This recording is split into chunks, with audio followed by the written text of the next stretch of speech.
आता आपला हा मुख्य विषय आहे, ज्यासाठी आपण आज सर्व एकत्र जमा झालो आहोत. आपण शेतकरी उत्पादक कंपनी स्थापना.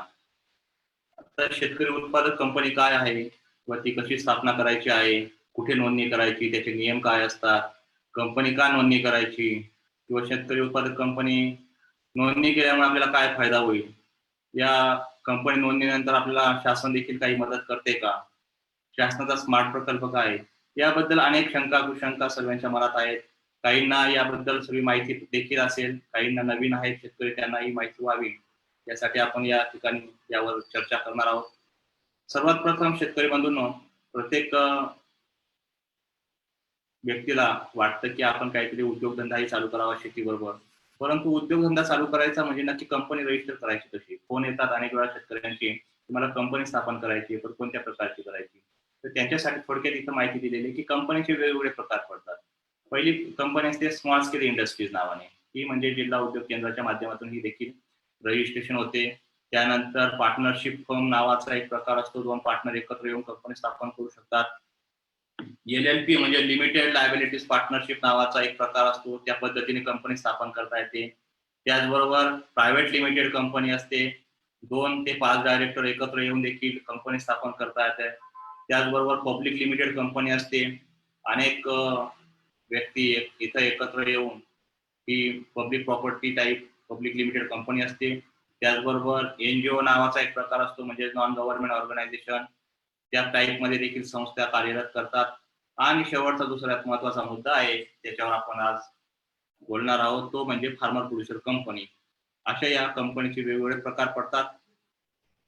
आता फार्मर प्रोड्युसर कंपनी स्थापन करण्याच्या अगोदर आपण काय केलं पाहिजे? तर कंपनी स्थापन करण्याच्या अगोदर आपल्याकडे एक व्हिजन असलं पाहिजे, कंपनी का स्थापन करायची. आपल्या कोर व्हॅल्यूज असल्या पाहिजे की कंपनी स्थापन करण्यानंतर आपण कसं काम करणार आहोत, आपलं मिशन काय असणार आहे, या संदर्भात आपलं शेतकरी उत्पादक कंपनी स्थापन करण्याच्या अगोदर उद्दिष्ट डोळ्यासमोर असलं पाहिजे की ही कंपनी का स्थापन करायची, त्याचा आपल्या शेतकरी बांधवांना किंवा आपल्या गावाला, तालुक्याला, जिल्ह्याला कसा फायदा करून घेता येईल. तर हे एक गोष्ट सर्वात प्रथम महत्वाची असते, ती आपण सुरू केली पाहिजे. त्या गोष्टीबद्दल माहिती घेतली पाहिजे. शेतकरी बंधूंनो, आपण आता थेट शेतकरी उत्पादक कंपनीविषयी बोलूया. भारताचे पंतप्रधान श्री नरेंद्रजी मोदी यांनी भारतात 10,000 शेतकरी उत्पादक कंपनी स्थापन करण्याचा योजना तयार केली आहे. पुढील काही दिवसामध्ये शेतकरी उत्पादक कंपन्यांचे असणार आहेत. कोरोनामुळे सर्व उद्योग आज ठप्प झाले आहेत, आपल्याला सर्वांना माहिती आहे. फक्त आज एकच उद्योग जो चालू आहे, जो जीवनावश्यक आहे, तो म्हणजे शेती. 130 कोटी लोकसंख्येला फक्त शेती हाच उद्योग जगू शकत आहे. आणि शेती विपणनमध्ये व्यवस्थापन, मार्केटिंग जमली तर काही शक्य आहे. शेतीला चांगले दिवस येतील, परंतु आपली उत्पादनाची विपणन व्यवस्था नसल्यामुळे शेतीची व शेतकऱ्यांची सध्या वाईट परिस्थिती आपल्याला बघायला मिळत आहे. सध्या ज्यांचा शेतकरी उत्पादक कंपन्या आहेत, त्यांनी या संकटामध्ये देखील मात केलेली आहे. शेतमाल विक्री व्यवस्था थेट शहरामध्ये केलेली आहे आणि चांगल्या पद्धतीने विक्री देखील केली आहे.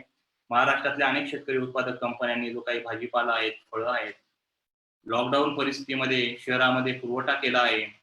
आपल्या नाशिक जिल्ह्यातलं जरी उदाहरण बघितले, सह्याद्री फार्मर प्रोड्युसर कंपनीच्या अंतर्गत त्यांचं ऑलरेडी सगळी सिस्टीम होती आणि त्यात नागरिकांची गरज ओळखून सर्व नाशिक, मुंबई, पुण्यासारख्या मेट्रो सिटीजमध्ये त्यांनी शेतकरी उत्पादक कंपनीच्या माध्यमातून नागरिकांना शेतकऱ्यांकडून माल घेऊन शहरातल्या नागरिकांना पुरवठा केला आणि साधारणतः 1-1.25 महिन्यामध्ये साधारणतः 5 कोटीपर्यंतचा फ्रुट्स आणि व्हेजिटेबलचा सप्लाय हा नागरिकांना केलेला आहे. हीच ती संधी आता आपल्याला पण चालून आलेली आहे. शेतकरी उत्पादक कंपनीच्या माध्यमातून आपण देखील संघटित होऊन शेतकरी उत्पादक कंपनी स्थापन करू शकतो किंवा ज्या कंपन्या आहेत त्यांच्यामध्ये देखील आपल्याला सहभागी होता येऊ शकतं आणि याच्या माध्यमातून आपण शेतकरी बळकटीकरण करू शकतो. प्रत्येक गावामध्ये, तालुक्यामध्ये, जिल्ह्यामध्ये पीक निहाय, शेतकरी निहाय आपण शेतकरी उत्पादक कंपनी स्थापन करू शकतो.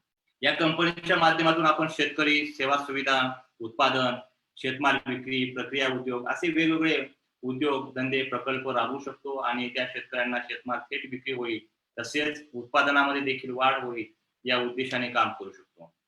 शेतमालाला भाव नाही आणि शेतकऱ्यांचा वाढणाऱ्या आत्महत्या अशा बातम्यांचा काळ आता आपण पुसून टाकला पाहिजे. कारण या ज्या गोष्टी आजपर्यंत घडत गेल्या त्याचं शेतकऱ्यांचं व्यवस्थापन आणि संघटन नसल्यामुळे या गोष्टी घडत गेले आणि शेतीमालाची उत्पादकता व बाजार मूल्यांची सांगड घालून नफा कमवण्याचे दिवस दुसरं कोणीतरी करत होतं ते आता आपल्या शेतकरी उत्पादकांना करायचं आहे आणि शेतकऱ्यालाच उद्योजक बनवायचा आहे, हा या मागचा उद्देश आहे. शेतीला उद्योगाचा दर्जा मिळावा म्हणून आस लावून बसलेल्या शेतकऱ्यांना आता जागतिक बँक आणि महाराष्ट्र सरकारच्या मदतीने स्वतःच उद्योग बनण्याचा मार्ग सापडलेला आहे.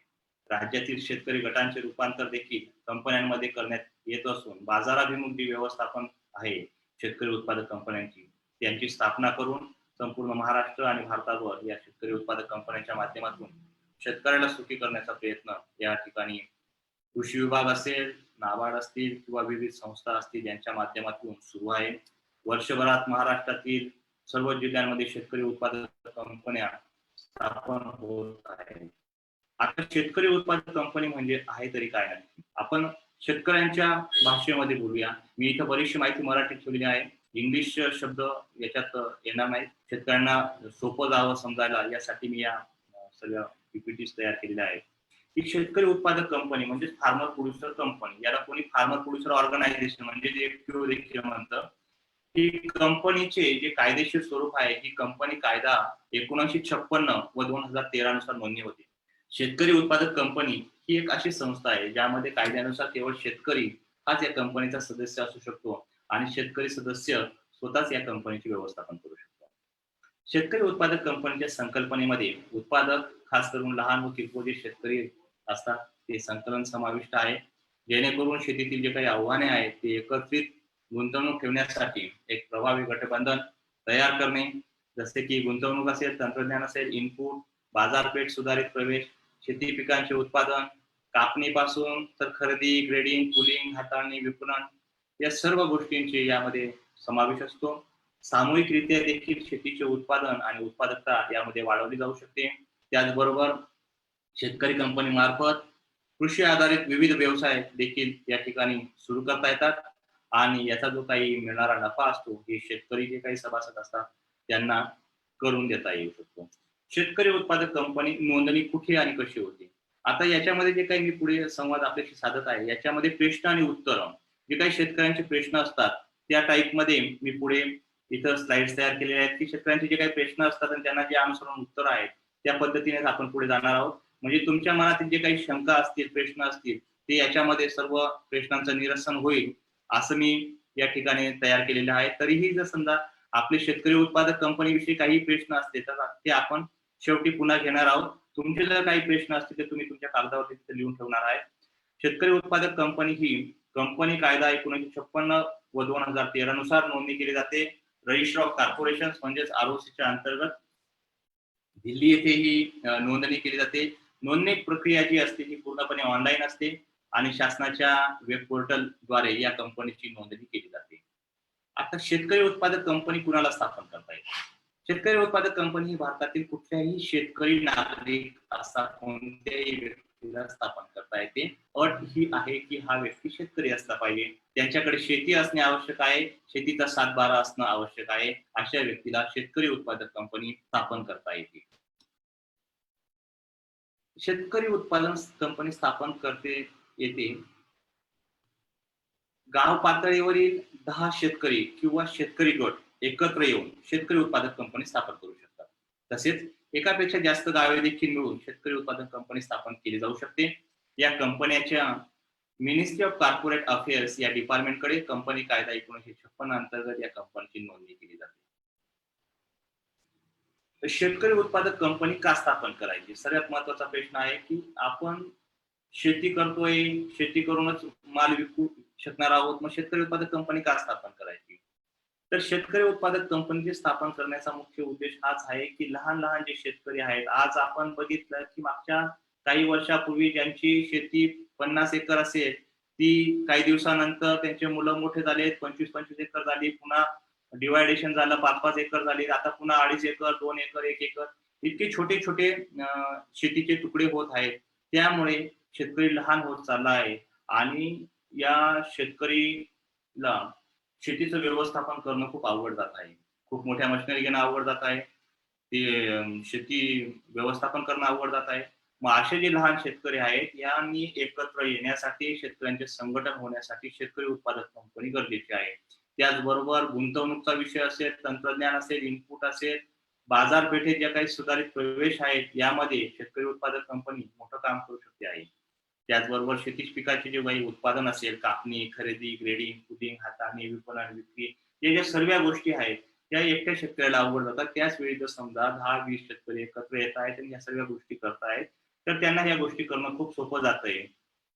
उत्पादनाची निर्यात करणं सोपं जातंय. त्याचबरोबर एखाद्या शेतकऱ्याला त्याच्या प्रोडक्टचं मूल्यवर्धन म्हणजे व्हॅल्यू ॲडिशन किंवा प्रोसेसिंग प्रक्रिया उद्योग उभारायचा असेल, तर त्या ठिकाणी शेतकरी उत्पादक कंपनी महत्वाचं काम करते आहे. आता शेतकरी उत्पादक कंपनी स्थापन करायची प्रोसेस सुरुवात होत आहे. शेतकरी बंधूंनो, व्यवस्थित लक्ष द्या. याच्यामध्ये काही अडचणी असतील तर आपण ते नंतर प्रश्न उत्तर घेणारच आहोत. कुठल्याही कंपनीची स्थापन करण्यासाठी त्या कंपनीला नाव द्यावं लागतं. ज्या पद्धतीने मुलं जन्माला येतात त्यावेळेस त्याचं बारसं करून त्याला नाव ठरवलं जातं. त्याच पद्धतीने जर समजा आपल्याला शेतकरी उत्पादक कंपनीला जन्म द्यायचा आहे, तर त्यासाठी नेम अप्रुव्हल घेणं गरजेचं असतं. तर नेम अप्रुव्हल कसं घ्यायचं, की आरओसीच्या अंतर्गत कंपनी स्थापना प्रोसेस होण्याच्या अगोदर कंपनीसाठी एक मेल पाठवावा लागतो, की आम्हाला या कंपनीची, या नावाची कंपनी स्थापन करायची आहे. तर यासाठी नावाची निवड कशी करायची, असं नाव आपल्याला निवडायचं असतं की ते भारतात आरओसीच्या अंतर्गत रजिस्टर नसेल. जे नाव रजिस्टर असेल ते नाव आपल्याला पुन्हा भेटणार नाही.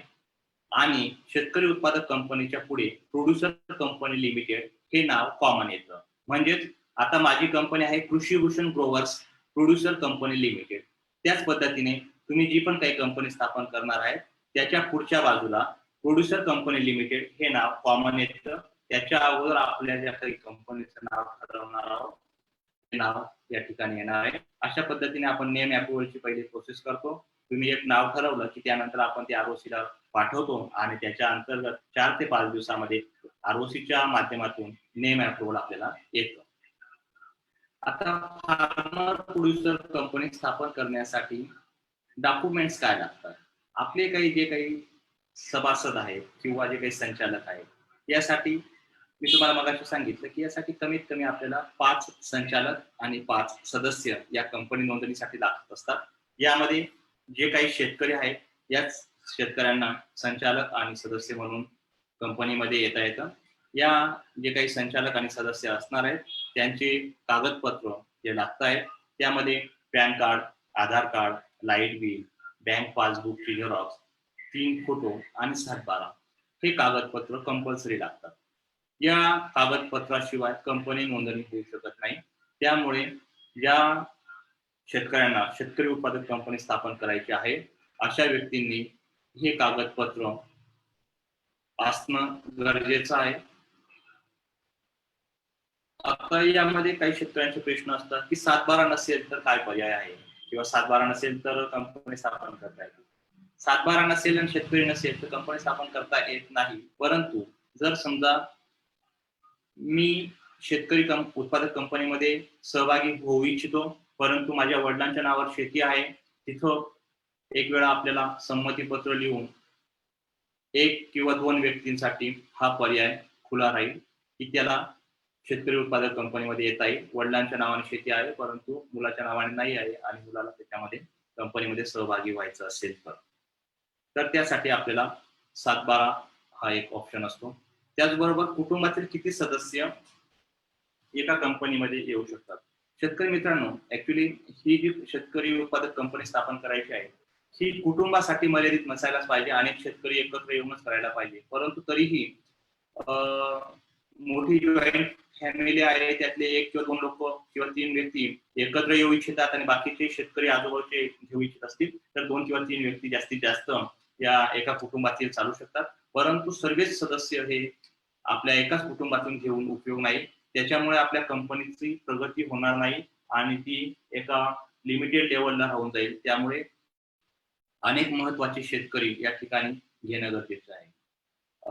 पुढचा प्रश्न महत्वाचा आहे, संचालक मंडळ कसं असले पाहिजे. आता आपण किती काही 10 लोक घेणार आहोत, बोर्ड ऑफ डायरेक्टर जे असणार आहे ते कसे असले पाहिजे. तर मित्रांनो याच्यामध्ये काही संचालक किंवा सदस्य म्हणून आपण या कंपनीमध्ये घेणार आहोत ती व्यक्ती खरोखर चिकाटीने काम करणारी असली पाहिजे. त्याच्यामध्ये ती काम करण्याची जिद्द असली पाहिजे. अनेक शेतकऱ्यांना समावेश करून घेण्याची त्याची इच्छा असली पाहिजे.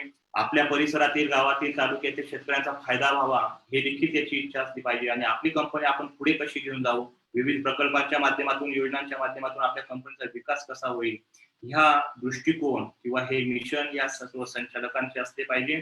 त्याच वेळेस ती कंपनी पुढे जाऊ शकते. संचालक आणि जे सदस्य असणार आहेत यांना वय, शेती याचे काही बंधन आहे का? तर वयाचं कुठलंही बंधन नसतं. वय वर्ष 18 कमीत कमी मॅच्युरिटी लेवल या डायरेक्टरची असली पाहिजे. शेतीचं लिमिट नसतंय. शेती किती आहे हे महत्वाचं नाहीये. एरिया आपल्याला कुठल्याही गावातला, तालुक्यातला, जिल्ह्यातला व्यक्ती आपण इथं घेऊ शकतो. संपूर्ण महाराष्ट्रातला किंवा संपूर्ण भारतातील कुठलाही शेतकरी या कंपनीमध्ये समावेश करू शकतो. यासाठी कुठल्याही प्रकारची अडचण येणार नाही. त्याचबरोबर पुढचा प्रश्न आहे, आता कंपनीचं नेम अप्रुव्हल झालं, डॉक्युमेंट सबमिशन झालं, यानंतरची पुढची प्रोसेस काय असते? तर हे जे काही 5 डायरेक्टर असणार आहेत यांचा डीन नंबर काढायचा असतो. डीन नंबर म्हणजे काय? Director identification number. हा डीन नंबर जसा आपला पॅन कार्ड नंबर असतो त्या टाईपमध्ये डीन नंबर असतो, की तो आरओसीच्या अंतर्गत तयार होतो आणि तो नंबर म्हणजे आपले संचालकांची ओळख असते. त्या नंबरच्या माध्यमातूनच आपल्याला पुढे ऑडिटिंग प्रोसेस असेल किंवा कंपनीचे काही जे काही लिगली कंप्लायन्सेस असतील त्या सर्व गोष्टींसाठी हा डीन नंबर उपयोगी होत असतो. यासाठी जे काही 5 संचालक असतात शेतकरी उत्पादक कंपनीचे, यांच्यासाठी डीन नंबर काढणं आवश्यक असतं. डिजिटल सिग्नेचर काय असते? आता जे काही शेतकरी उत्पादक कंपनीमध्ये सहभागी होणारे सर्व संचालक आणि सदस्य आहेत, या प्रत्येक व्यक्तीला डिजिटल सिग्नेचर काढायची असते. डिजिटल सिग्नेचर ही आपल्या जसं पेन ड्राईव्ह असतो त्या टाईपमध्ये एक डोंगल असतं.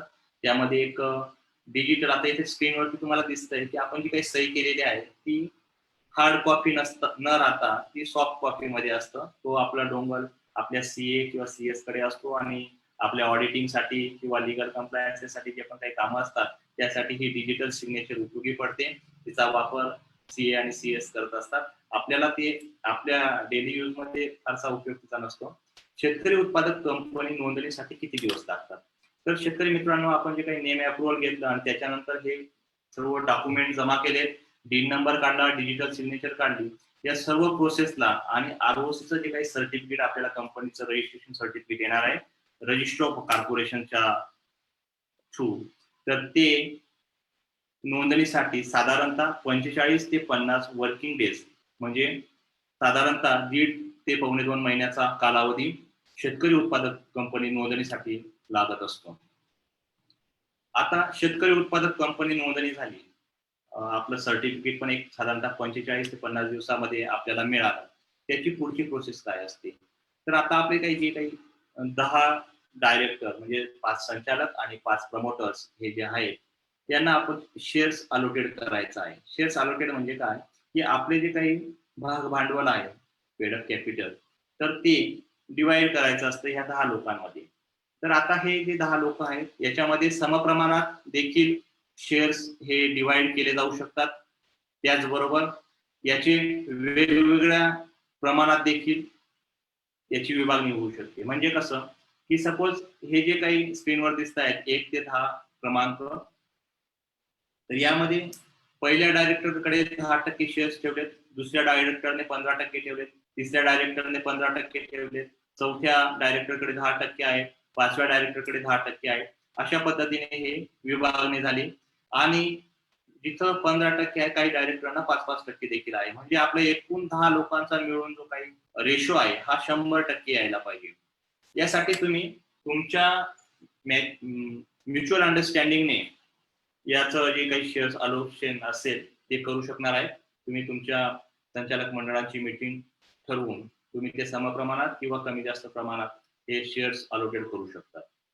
हे शेअर्स अलोकेट केल्यानंतर अशा पद्धतीने शेतकरी उत्पादक कंपनीचे प्रमाणपत्र आपल्याला आरओसीच्या अंतर्गत मिळतं. इथं एक प्रमाणपत्राचा सॅम्पल डिस्प्ले होतोय. अशा पद्धतीने एक सर्टिफिकेट आपल्याला शेतकरी उत्पादक कंपनीचे आपल्या कंपनीच्या नावाने मिनिस्ट्री ऑफ कॉर्पोरेशन अफेअर्स अंतर्गत आपल्याला मिळत असतं. आता कंपनी नोंदणी झाली, सर्टिफिकेट मिळालं, सर्व DIN number, digital sign, shares allotted, ही सर्व सिस्टीम झाली आहे. आता याच्या पुढची प्रोसेस आहे, आपल्याला बँकेत अकाउंट ओपन करायचं असतं. तर अकाउंट कुठे ओपन करायचं त्याचे काय निकष असले पाहिजे. बँकेत अकाउंट ओपन करताना आपण कुठल्याही राष्ट्रीयकृत बँकेमध्ये अकाउंट ओपन करू शकतो. प्रायव्हेट बँकेमध्ये देखील आपण अकाउंट ओपन करू शकतो, परंतु राष्ट्रीयकृत बँकेमध्ये अकाउंट ओपन केलेलं कधीही चांगलं असतं. कारण बऱ्याच वेळा आपण काही शासकीय प्रकल्प राबवतो, वेगवेगळ्या पद्धतीचे अनुदान असतात, त्यासाठी राष्ट्रीयकृत बँकेला प्राधान्य असतं. त्यासाठी आपण शक्यतो राष्ट्रीयकृत बँकांमध्ये अकाउंट ओपन केलेलं चांगलं राहील. आता हे जे काही बँकचे अकाउंट आहे ते हँडल करायचं आहे, तर ते कसं हँडल करता येईल, तर त्यासाठी आपल्याला सहीचे अधिकार कोणाला दिले गेले पाहिजे. आपण आपले जे काही डायरेक्टर बॉडी आहे 10 लोकांची, याच्यामध्ये कुठल्याही 3 व्यक्तींकडे सहीचे अधिकार देऊ शकतो. तसं एक रिझोल्युशन आपण आपल्या सीए कडनं तयार करून घेतो. रिझोल्युशन तयार केल्यावरती त्याच्यापैकी 3 पैकी कुठलेही 2 व्यक्ती एका वेळी सही करू शकतील, अशा पद्धतीने रिझोल्युशन तयार करू शकतात, किंवा कुठलेही 2च व्यक्तींकडे सहीचे अधिकार आपण देऊ शकतो. असं रिझोल्युशन सर्व 10 लोकांच्या संमतीने आपल्याला घेणं गरजेचं आहे. आता बऱ्याच वेळा प्रश्न असतो की शेतकरी उत्पादक कंपनीमध्ये अध्यक्ष उपाध्यक्ष असंही पद देणं गरजेचं आहे. तर असं पद देणं कंपल्सरी नाहीये. म्हणजे जे आपण रजिस्टर करतो कंपनी, त्या ठिकाणी आपल्याला गरजेचं नाहीये, परंतु आपल्या डायरेक्टर बॉडीमध्ये म्युच्युअल अंडरस्टँडिंग म्हणा किंवा आपल्या सभासदांच्या सर्वांच्या इच्छेनुसार आपण काही व्यक्ती, म्हणजे जे काही आपले सभासद असतील संचालक असतील, त्यापैकी एका व्यक्तीकडे अध्यक्ष, एका व्यक्तीकडे उपाध्यक्ष, एका व्यक्तीकडे सचिव असे पद देऊ शकतो. हे पद देणं कंपल्सरी नाही. हे देखील आपण एक पद जर समजा आपल्याला ते करायचं असेल तर आपण अध्यक्ष, उपाध्यक्ष, सचिव असे पद घेऊ शकतो.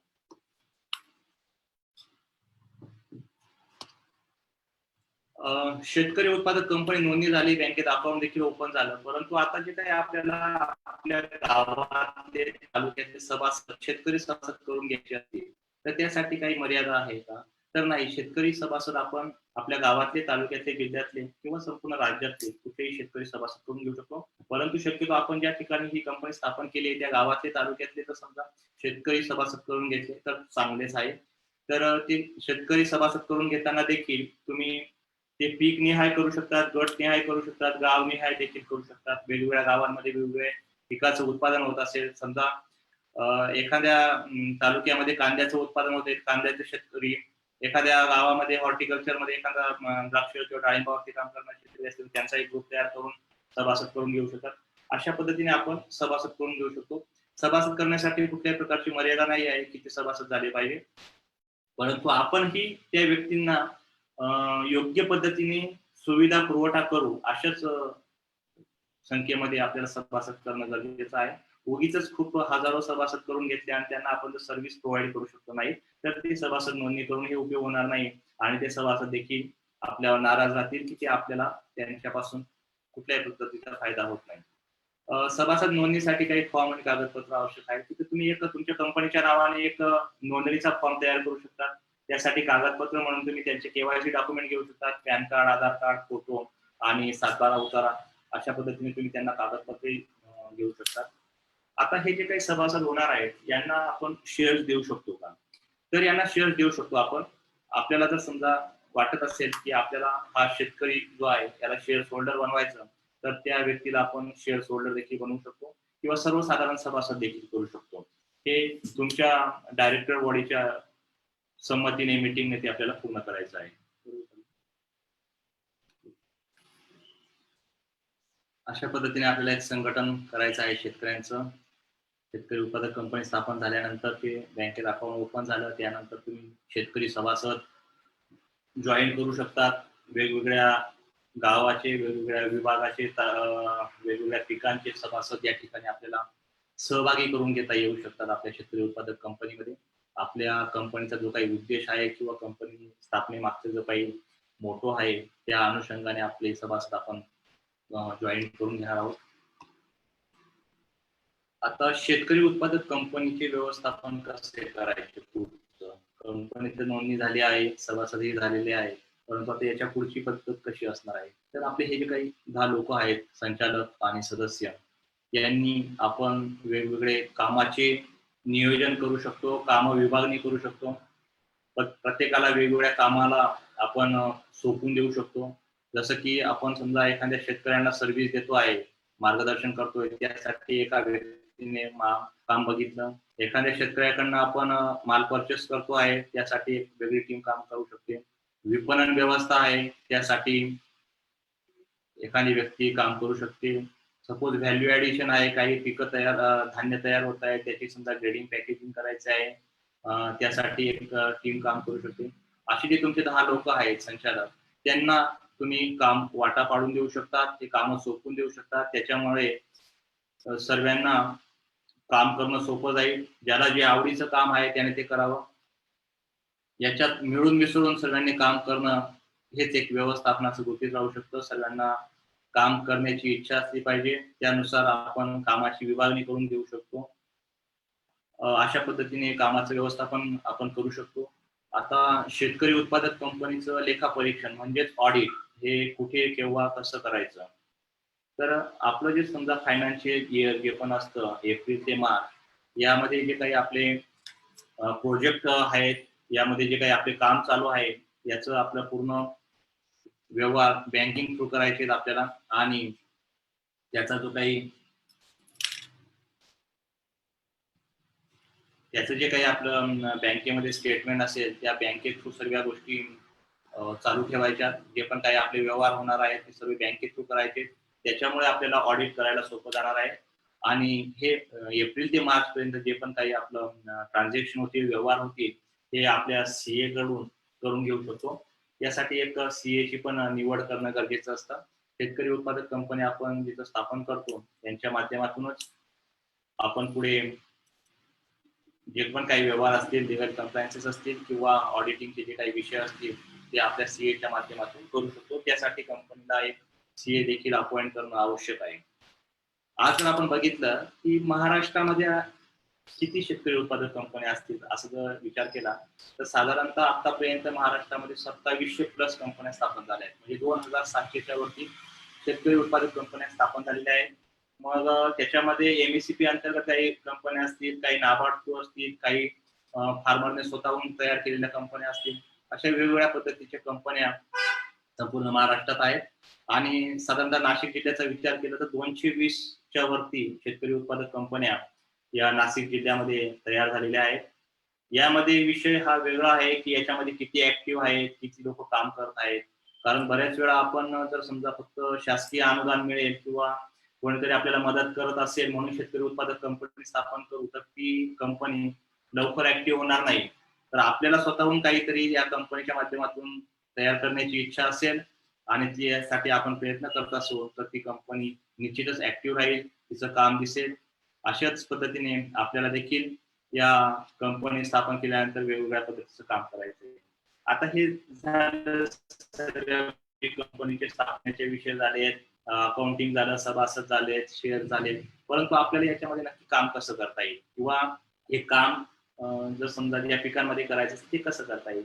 तर यामध्ये आपण आपल्या एरियामध्ये, आपल्या विभागामध्ये, आपल्या गावा तालुक्यांमध्ये जो काही माल उत्पादित होतो, तो मालाचं उत्पादन करणं, म्हणजे त्यासाठी लागणाऱ्या सर्व टेक्निकल बाबी असतील, त्याचे जे काही हार्वेस्टिंग म्हणजे काढणी असेल, प्रोक्युरमेंट म्हणजेच मालाची खरेदी, ग्रेडिंग, पुलिंग, या सगळ्या गोष्टी आपण याच्यातून करू शकणार आहोत शेतकरी उत्पादक कंपनीच्या माध्यमातून. त्या मालाची हाताळणी असेल, त्यानंतर पुढचा विषय असतो विपणनाचा, मार्केटिंग. आपण तो माल स्वतः विक्री करू शकतो. विक्री सोबत आपण तो माल निर्यात देखील करू शकतो. समजा काही भाजीपाला असेल किंवा काही फळे असतील, द्राक्ष, डाळिंब असतील, याची परदेशामध्ये निर्यात देखील या शेतकरी उत्पादक कंपनीच्या माध्यमातून आपण करू शकतो. वस्तू किंवा ज्या काही आपल्या सर्व्हिसेस असतील याची आयात देखील आपण या कंपनीच्या माध्यमातून करू शकतो. या उत्पादकाचे म्हणजे जे काही कंपनीचे सभासद असतील आणि यांनी उत्पादन केलेले जे पण काही सुविधा असतील किंवा उत्पादन असतील, ज्याचे आपण आयात निर्यात या ठिकाणी करू शकणार आहोत, या आपल्या कंपनीच्या माध्यमातून या सगळ्या गोष्टी करता येतात. त्याचबरोबर शेतकरी उत्पादक कंपनीच्या माध्यमातून तुम्हाला ॲग्रो सर्व्हिस सेंटर जे काही शेतकऱ्यांना शेतीसाठी लागणारा सगळ्यात महत्वाचा जो विषय असतो, तर खते, औषध, बियाणं याचा सुविधा केंद्र देखील आपण आपल्या गावामध्ये चालू करू शकतात. आपल्या भाजीपाला फळाचं ग्रेडिंग पॅकेजिंग करून त्याची मार्केटिंग व्यवस्थापन आपण इथं करू शकतो. कांद्याचं आपण वेगवेगळ्या योजनांच्या माध्यमातून किंवा आपल्या स्वतःच्या कंपनीच्या माध्यमातून कांद्याचं ग्रेडिंग पॅकेजिंग सेंटर उभारू शकतो. असे वेगवेगळ्या पद्धतीचं काम या ठिकाणी करू शकतो. एक छोटस उदाहरण या ठिकाणी मी सांगत आहे की आपण जर समजा शेतकरी उत्पादक कंपनी स्थापन केलेली आहे आणि त्याच्या अंतर्गत एक पीक घेऊया आपण, हरभरा किंवा सोयाबीन. त्या पिकाचं काम कसं चालू शकतं? समजा आता उत्पादनाचा विषय आहे, एखाद्या कंपनीमध्ये 10 सभासद आहेत आणि त्यांनी 100 एकर हरभरा किंवा सोयाबीनची लागवड केलेली आहे. तर त्याच्यासाठी जे काही उत्पादन आहे हा एक महत्वाचा विषय आहे. उत्पादन त्यांनी तयार केलं, मग त्यानंतर हार्वेस्टिंग म्हणजे मालाची काढणी केली. कंपनी स्वखर्चाने किंवा शेतकऱ्यांनी स्वतःच्या खर्चाने कंपनीद्वारे दिलेल्या हार्वेस्टरने मालाची काढणी केली. त्यानंतर विषय आहे प्रोक्युरमेंटचा म्हणजेच खरेदीचा. कंपनी या सर्व जे काही 10 सभासद आहेत त्यांच्याकडनं ठराविक दराने हरभरा किंवा सोयाबीनची खरेदी केली. त्यानंतर त्याची पुलिंग ग्रेडिंग केली. ग्रेडिंग म्हणजे त्याची मालाची हाताळणी करून त्याच्यात वर्गवारी केली. चांगला माल, खराब माल वेगवेगळा केला आणि ग्रेडिंग करून फायनल त्यासाठी पॅकेजिंग वेगवेगळ्या साईज मध्ये, गोणींमध्ये ही पॅक केली आणि विपणन विक्री म्हणजे या मालाची विक्री या आपल्या कंपनीच्या माध्यमातून केली.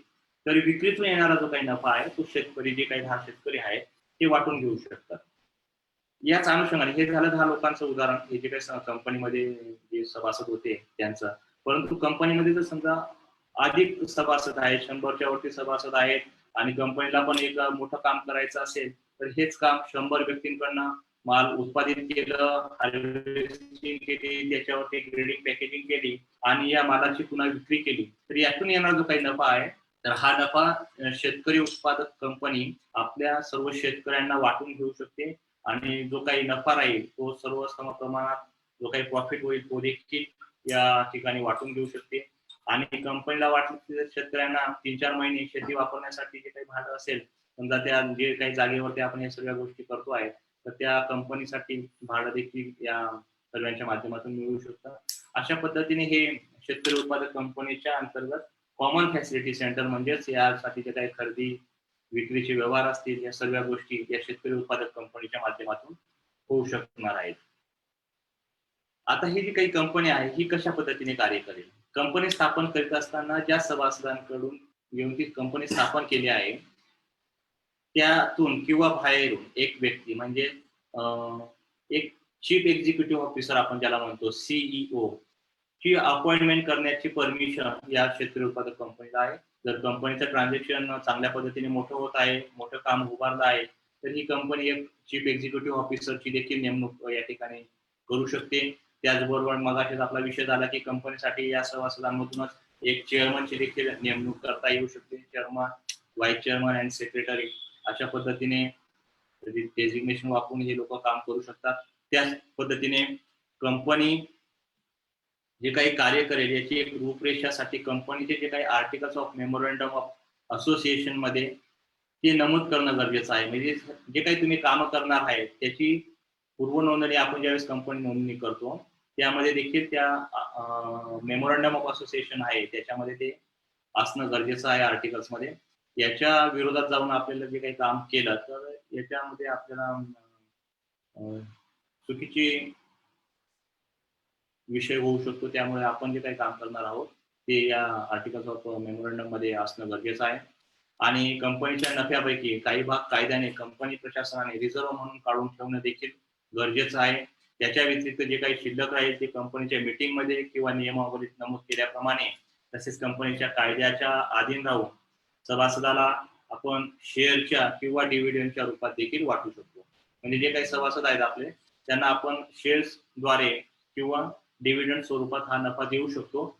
आणि जर कंपनीला वाटत असेल की हा नफा देण्याची गरज नाही आहे, याच्यातून आपल्याला पुढील काही डेव्हलपमेंटचे कामं करायचे आहेत तर ती कंपनी तसं एक सगळ्यांच्या सहमतीने एक रिझर्वेशन तयार करून पुढच्या कामासाठी देखील ते काम वापरू शकते. कंपनी शेतकरी उत्पादक कंपनी सभासदांना जर समजा आर्थिक कर्जाची गरज आली तर कंपनी देऊ शकते 6 महिन्याच्या मुदतीवरती. आणि यासाठी देखील सभासदांना कर्जाची तरतूद या शेतकरी उत्पादक कंपनीच्या माध्यमातून असू शकते. अकाउंट कडून तसं आपण हे ऑडिटिंग वगैरे प्रत्येक गोष्टी करून घेणार आहोत. वर्षातून एक वेळा बोर्डाची मीटिंग होणं गरजेचं आहे. त्यामध्ये मीटिंगची वेळ, ठिकाण व इतर बाबी सभासदांना कळवून त्या बोर्ड ऑफ मीटिंग मध्ये वर्षातून एक वेळा ही मीटिंग करून घेणं गरजेचं आहे. तसंच या कंपनीचे काही जे शेअर्स असतात हे ट्रान्सफरेबल नसतात. म्हणजे एखाद्या सभासदाने सभासद होताना 3 महिन्याच्या आत सभासदाच्या मृत्यूनंतर कोणाच त्याचे सभासद ट्रान्सफर करता येतील किंवा कोणास करायचे आहे त्याची नोंद देखील आपल्याला अगोदरच करायची आहे. ज्या कंपनीचा सतत 3 वर्ष 5 करोडपेक्षा जास्त टर्नओव्हर होतो त्या कंपनीस पूर्ण वेळ एक कंपनी सेक्रेटरी म्हणजे CS अपॉइंट करता येतो. असा institute of company secretaries of इंडियाचा सभासद असणं गरजेचं आहे. तो जो काही आपण CS अपॉइंट करणार आहे तो. आणि त्या पद्धतीने तुम्हाला मग अशी सांगितलं की कंपनीत किमान 5 आणि जास्तीत जास्त हे 10 डायरेक्टर असतील आणि कंपनीच्या मेमोरंडम ऑफ असोसिएशन वरती ते सही करतील ते डायरेक्टर असतील. अशा पद्धतीने या ठिकाणी शेतकरी उत्पादक कंपनीची स्थापना आणि व्यवस्थापनाबद्दल आपण इथे थोडक्यात माहिती सांगितलेली आहे. जर समजा शेतकरी उत्पादक कंपनीला कंपनी स्थापन केल्यानंतर अजून काही परवाने किंवा प्रमाणपत्रांची आवश्यकता असते का, तर ते अशा पद्धतीने आपण काम करू शकतो. जर समजा आपल्याला भाजीपाला किंवा थेट विक्री करायची आहे, थेट बाजारामध्ये विक्री करायची आहे किंवा खरेदी करायची आहे, तर आपण महाराष्ट्र राज्य कृषी पणन मंडळाकडून थेट मार्केटिंगसाठी परवाना घेऊ शकतो. त्याचबरोबर आपल्याला समजा आपल्या काही जे काही शेतमाल आहे, भाजीपाला, फळे किंवा प्रक्रिया पदार्थ हे जर समजा आपल्याला आपल्या देशाच्या बाहेर परदेशामध्ये एक्सपोर्ट करायचे असतील तर त्यासाठी एक्सपोर्ट इम्पोर्टचं एक लायसन असतं. ते एक्झिम डिपार्टमेंट कडनं आपल्याला घेता येऊ शकतं. तर ते पण आपल्याला परवाना असणं गरजेचं आहे जर समजा आपल्याला एक्सपोर्ट करायचं असेल तर.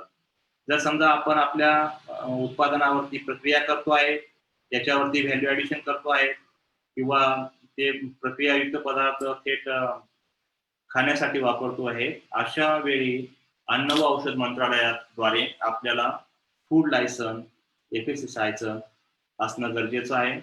त्याचबरोबर जर समजा आपण एखादं शॉप घेऊन त्या शॉपमध्ये काम चालू केलेलं असेल शहरामध्ये, तर त्यासाठी शॉप ऍक्ट देखील आपल्याला आवश्यक असतं.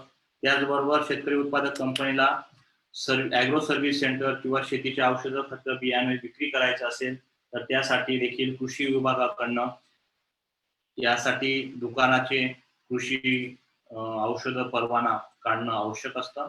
या अशा पद्धतीने आपल्याला हे सर्व आवश्यक प्रमाणपत्र कामी येऊ शकतं. आता शेतकरी उत्पादक कंपनीसाठी मार्केटिंग सिस्टीम मध्ये ई कॉमर्स कसा महत्वाचा आहे. आता आपण बघतो आहोत की लॉकडाऊन आहे, कोरोनाची परिस्थिती आहे. अशा वेळेस शेतकरी उत्पादक कंपन्या सर्व शांत झाल्या असतील किंवा बाकीचे उद्योगधंदे शांत झाले असतील, तर अशा वेळेस ई कॉमर्स आपल्याला कसं काम करू शकतं. तर यासाठी आपण डिजिटल मार्केटिंग जी काही सर्व्हिस असते याच्या माध्यमातून आपण आपले उत्पादने, आपला शेतमाल आपण त्याची मार्केटिंग करू शकतो. ई कॉमर्स म्हणजे वेबसाईट, वेब पोर्टल याच्या माध्यमातून देखील आपण आपल्या कंपनीची जाहिरात करू शकतो. आपली कंपनी थोडी डेव्हलप झाली की आपण आपल्या कंपनीच्या साठी एक वेबसाईट किंवा वेब पोर्टल सुद्धा डिझाईन करू शकतो. त्याचबरोबर आपण सोशल मीडिया फक्त व्हॉट्सअप, फेसबुक हे टाइमपास साठी वापरत असाल तर तुम्हाला सांगायला आनंद होईल की फेसबुकमध्ये देखील आपण आपल्या प्रोडक्टची जाहिरात करू शकतो. फेसबुकमध्ये सुद्धा मार्केट प्लेस नावाचं एक फंक्शन असतं, त्याच्यामध्ये आपण आपले उत्पादने किंवा आपण आपला शेतमाल जाहिरात करू शकतो. खूप सारे शेतकरी किंवा उद्योजक अशा पद्धतीने काम करतात. त्याचबरोबर म्हणजे समजा व्हॉट्सअप नावाचा एक फंक्शन आपण आता व्हॉट्सअप नावाचं जे ऍप आहे ते आपण वापरतो. आता व्हॉट्सअप रेग्युलर व्हॉट्सअप आणि एक बिझनेस व्हॉट्सअप अशा नावाचे 2 व्हॉट्सअप आहेत. बिझनेस व्हॉट्सअप हे सेम आपल्या रेग्युलर व्हॉट्सअप सारखं असतं, परंतु बिझनेस व्हॉट्सअप इन्स्टॉल केल्यामुळे आपण आपल्या प्रोफाईल मध्ये आपले जे काही प्रोडक्ट्स आहेत किंवा शेतमाल आहे त्याची जाहिरात आपण तिथे करू शकतो. आणि आपला बिझनेस व्हॉट्सअप आपण कोणाला शेअर केलं तर आपले प्रोडक्ट त्या व्यक्तीला दिसू शकतात, आपली प्रोफाईल त्याला दिसू शकते आणि हे पूर्णपणे मोफत आहे. जसं मी तुम्हाला सांगितलं फेसबुक हे मोफत आहे, व्हॉट्सअप हे देखील आपल्याला मोफत आहे. आपण याच्या माध्यमातून आपल्या प्रोडक्टची जाहिरात मोफत करू शकतो. आणि वेब पोर्टल किंवा वेबसाईट ह्या ज्या काही गोष्टी आहेत त्या अतिशय कमी दरामध्ये देखील आपल्याला तयार होऊ शकतात. याच्या माध्यमातून देखील आपले जे काही प्रोडक्ट्स आहेत त्याची आपण जाहिरात करू शकतो. तर अशा पद्धतीने आपण ही जी काही कंपनी स्थापन केली, त्याचं व्यवस्थापन झालं आणि त्यानंतर आपली काही शेतमालाचं विक्री आहे ती आपण या माध्यमातून आपण त्याची विक्री व्यवस्थापन करू शकतो. इथं जे काही स्क्रीनवर दिसतं अशा पद्धतीने आपण वेब पोर्टल, वेबसाईट्स किंवा मोबाईल ऍप्लिकेशन देखील छोट्या छोट्या साईटचे तयार करून आपण पुढे आपली जाहिरात करू शकतो. कारण आता येणारा जे काही काळ आहे हा ई कॉमर्सचा असणार आहे. भविष्यात खूप साऱ्या सुविधा या ऑनलाईन झालेल्या आहेत आणि या कोरोनामुळे तर आपल्याला एक अजून मोठी संधी आलेली आहे. आता तुम्ही जर बघितलं असेल तर भाजीपाला, फळे हे शहरातील नागरिक घरपोच मागवत आहेत. त्याचबरोबर आता नवीन ॲप आलेले आहेत त्याच्या माध्यमातून ग्रोसरी आयटम म्हणजे जे काही आपले धान्य आहे, किराणा माल आहे, हा देखील घरपोच नागरिकांना मिळतोय. तर त्यासाठी आपल्या शेतकरी उत्पादक कंपन्यांचे ई कॉमर्स मध्ये देखील काम असणं गरजेचं आहे. कंपनीची छोटीशी वेबसाईट असणं गरजेचं आहे, जेणेकरून आपला शेतमाल, आपले प्रोडक्ट्स हे लोकांना माहिती होतील. आपल्या कंपनीला व्हिजिट करणं आणि आपल्या वेबसाईटला व्हिजिट करणं हे एकच आहे. एखादा बाहेरचा कस्टमर आपल्या कंपनीपर्यंत यायला त्याला वेळ नसेल किंवा तो येऊ शकत नसेल, तर तो आपली वेबसाईट देखील बघून आपल्यासोबत एखाद्या व्यवहाराची किंवा उत्पादनाची डील करू शकतो आणि आपला व्यवहार होऊ शकतो. असे अनेक उद्योगधंदे, अनेक शेतकरी उत्पादक कंपन्या देखील करत आहेत. सह्याद्री नावाची जी आशिया खंडातील सगळ्यात मोठी फार्मा प्रोड्युसर कंपनी आहे, ती देखील ई कॉमर्सच्या माध्यमातून, वेब पोर्टलच्या माध्यमातून आपला सर्व उत्पादन, आपले जे काही प्रक्रियायुक्त पदार्थ आहेत हे सर्व विक्री करते आहे. अशा पद्धतीने खूप मोठं काम आपल्याला या शेतकरी उत्पादक कंपनीच्या माध्यमातून उभं करता येऊ शकतं आणि शेतकऱ्यांना याच्यामध्ये खूप मोठा फायदा करून देता येऊ शकतो. याच्यानंतर मी आता बेसिक गोष्टी सांगतोय की आपल्याला काय काय गोष्टी गरजेच्या आहेत कंपनी स्थापन झाल्यानंतर. आपल्याला कंपनी स्थापन झाली तर कंपनीचा एक लोगो असणं गरजेचं आहे. कंपनीचं एक लेटर हेड असणं गरजेचं आहे. तुम्ही जे डायरेक्टर लोक आहेत त्याचं एक व्हिजिटिंग कार्ड असणं गरजेचं आहे. ज्यावेळेस आपण अनेक लोकांना भेटतो, व्यापाऱ्यांना भेटत असेल किंवा आपल्या रिलेटेड जे काही कामांसाठी भेटत असेल, तर त्यासाठी आपल्याला या गोष्टींची गरज असते. त्या गोष्टी देखील करणं आपल्याला तितकंच गरजेचं आहे. आता नोंदणी, शेतकरी उत्पादक कंपनी नोंदणी कुठे करायची? तर महाराष्ट्रभर अनेक एजन्सीज असतील, अनेक सीएचे ऑफिस असतील, या ठिकाणी देखील शेतकरी उत्पादक कंपनी नोंदणी होते. त्याच पद्धतीने आतापर्यंत जेवढ्या 2700 कंपन्या नोंदणी झाल्या या अशाच माध्यमातून झालेल्या आहेत. काही कृषी विभागाच्या माध्यमातून, नाबार्डच्या माध्यमातून देखील झालेले असतील, एमएससीपीच्या माध्यमातून झाले असतील, परंतु ते आता एमएससीपी वगैरे ह्या योजना बंद झालेल्या आहेत. तर प्रायव्हेट एजन्सी किंवा सीएच्या माध्यमातून शेतकरी उत्पादक कंपनी स्थापन करायची असते. परंतु ही शेतकरी उत्पादक कंपनी नोंदणीसाठी आम्ही काय मदत करू शकतो? तर मित्रांनो, शेतकरी उत्पादक कंपनी स्थापन खूप झाल्यात, परंतु ऍक्टिव्ह कंपन्या फार कमी आहेत. त्याचं कारणच ते आहे की त्याच्या पुढचं माहिती मिळाली नाही किंवा शेतकरी उत्पादक कंपन्या स्थापन झाल्यानंतर शासकीय योजना असतील किंवा त्या कंपन्या कशा चालवायच्या याबद्दलचं माहिती मिळाली नसल्यामुळे किंवा याबद्दल अर्धवट माहिती असल्यामुळे या कंपन्या बऱ्याचशा शांत झाल्या आहेत, इनऍक्टिव्ह मोड मध्ये गेलेल्या आहेत, कम्फर्ट झोन मध्ये आहेत.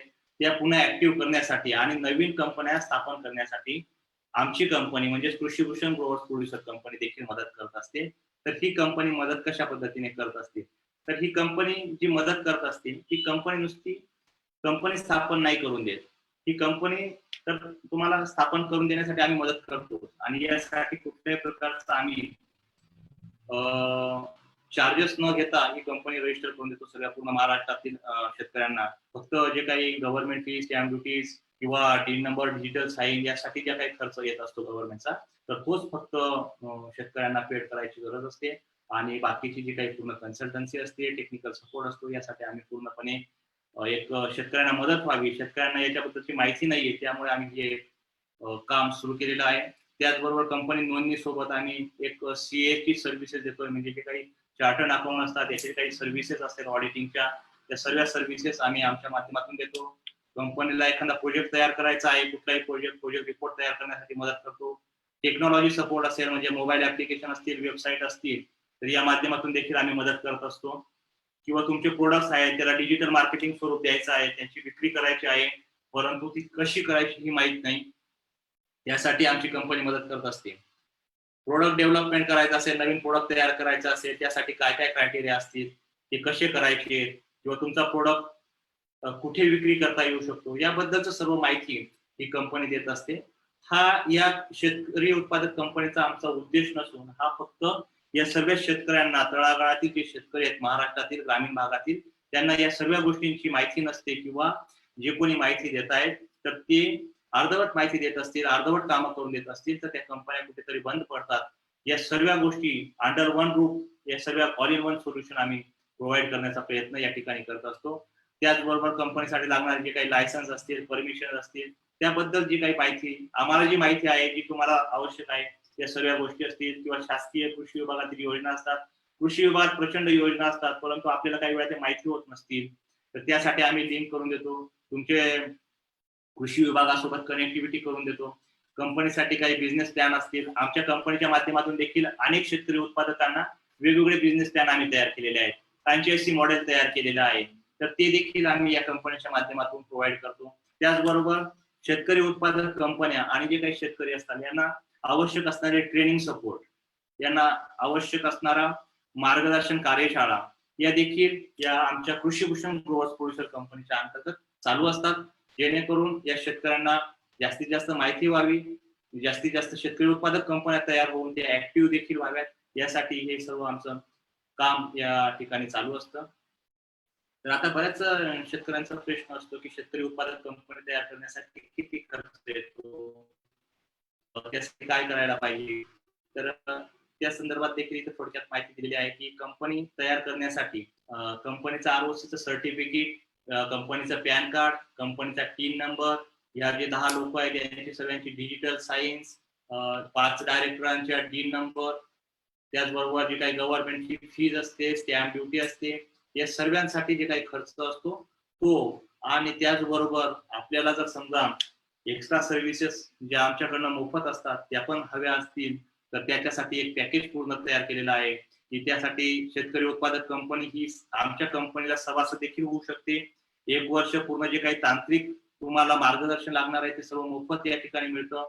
शासनाच्या योजना असतील, माहिती असेल, ती सगळी तुम्हाला मिळते, किंवा वेगवेगळ्या प्रोजेक्टच्या स्कीमा असतील, फार्मर प्रोड्युसर कंपनीसाठी लागणारे जे काही इन्फॉर्मेशन बुक्स असतील, एक दिवसाची पूर्ण फुल दिवसाची ट्रेनिंग, या सर्व गोष्टी या ठिकाणी आम्ही प्रोव्हाइड करतो. आणि त्याची साधारणतः जी पॅकेज फीज असते ती ऍव्हरेजली 50,000 रुपयापर्यंत याचा सर्व खर्च येतो, परंतु ते आम्ही फक्त 30,000 रुपयाच्या एक पॅकेजमध्ये तयार केलेलं आहे. आणि नुसती कंपनी रजिस्ट्रेशन करायची असेल या बाकीच्या सगळ्या सुविधा नसेल पाहिजेत तर त्या व्यक्तीसाठी फक्त 25,000 रुपयामध्ये शेतकरी उत्पादक कंपनी नोंदणी होते. अशा पद्धतीने आपण ही शेतकरी उत्पादक कंपनी नोंदणी, व्यवस्थापन, या सर्व गोष्टींची माहिती आपण या ठिकाणी बघितली आहे. कंपनीसाठी लागणाऱ्या ज्या आवश्यक बाबी आहेत त्या या ठिकाणी आपण चर्चा केलेली आहे.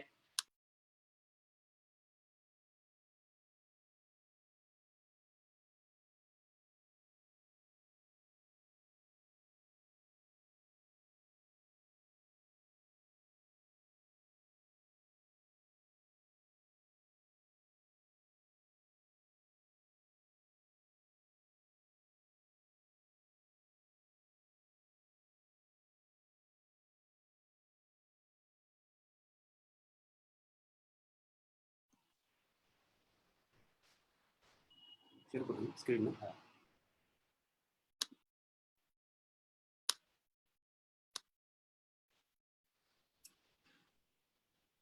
शेतकरी मित्रांनो, अशा पद्धतीने आपण शेतकरी उत्पादक कंपनी बद्दल सर्व डिस्कशन मागच्या 1 ते सव्वा तासामध्ये केलेलं आहे. आयोजकांकडनं सूचना आली की यामध्ये अनेक शेतकरी हे तांत्रिक अडचणी आल्यामुळे उशिरा जॉईन झाले, त्यांना काही गोष्टी समजल्या नसतील, तर मी एक ब्रीफली 5 मिनिटांमध्ये ओव्हरव्ह्यू करतोय सगळ्या गोष्टींचा की शेतकरी उत्पादक जी कंपनी आपण स्थापन करणार आहोत त्यामध्ये सुरुवातीला आपल्याला कंपनीसाठी नेम अप्रुव्हल घ्यायचं आहे. ते कंपनीसाठी तुम्हाला नाव ठरवायचं असतं, ते आपण आरओसीच्या माध्यमातून त्यांच्याकडनं अप्रुव्हल घेतो. कंपनीचं नाव फायनल झाल्यानंतर आपल्याला ही कंपनी स्थापन करण्यासाठी कमीत कमी 10 व्यक्तींची आवश्यकता असते. यामध्ये 5 संचालक आणि 5 हे प्रमोटर्स असतात, डायरेक्टर आणि प्रमोटर्स. या सर्व व्यक्तींचे जे काही कागदपत्र लागतात, आधार कार्ड, लाईट बिल, 7/12, 3 फोटो, अशा पद्धतीने हे कागदपत्र आपल्याला लागत असतात. या कागदपत्र सर्व आपले सेल्फ अटेस्टेड असणं आवश्यक असतं. हे कागदपत्र सबमिट केल्यानंतर हे जे काही 10 व्यक्ती असणार आहेत, डायरेक्टर आणि प्रमोटर, यांची डिजिटल सायन्स तयार केली जाते. डिजिटल सायन्स ही सर्व लीगल कम्प्लायन्सेस ऑडिटिंग साठी उपयोगी असते. त्याचबरोबर हे जे काही 5 डायरेक्टर असतात यांचे डी नंबर काढले जातात, म्हणजे डायरेक्टर आयडेंटिफिकेशन नंबर, हे देखील डी नंबर आणि डिजिटल साइन आरओसीच्या अंतर्गत तयार केली जाते.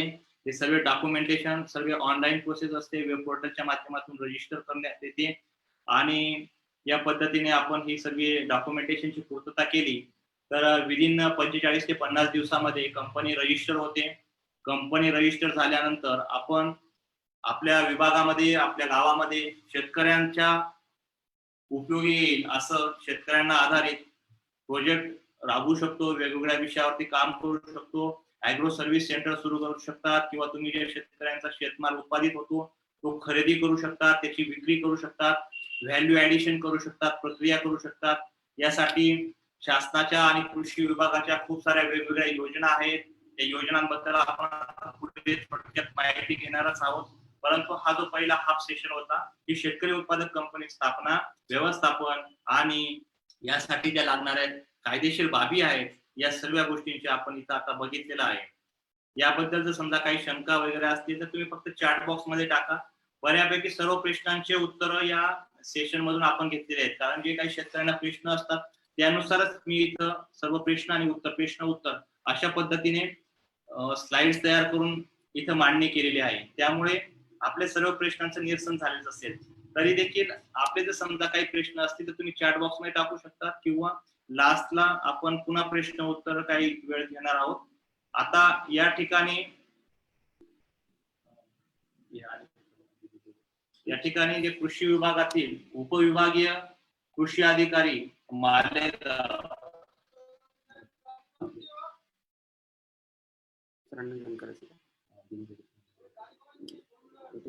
दिलीप देवरे सरांना देखील आपण इथे या ठिकाणी संवाद साधणार आहोत.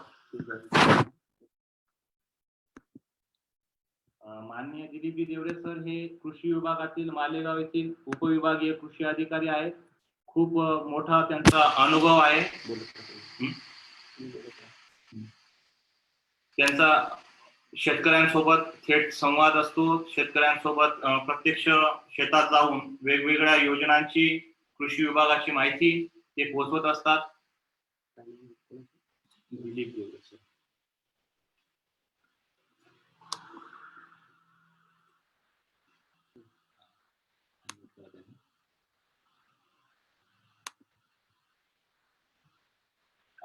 देवरे सर, आपल्याला माझा आवाज येतोय?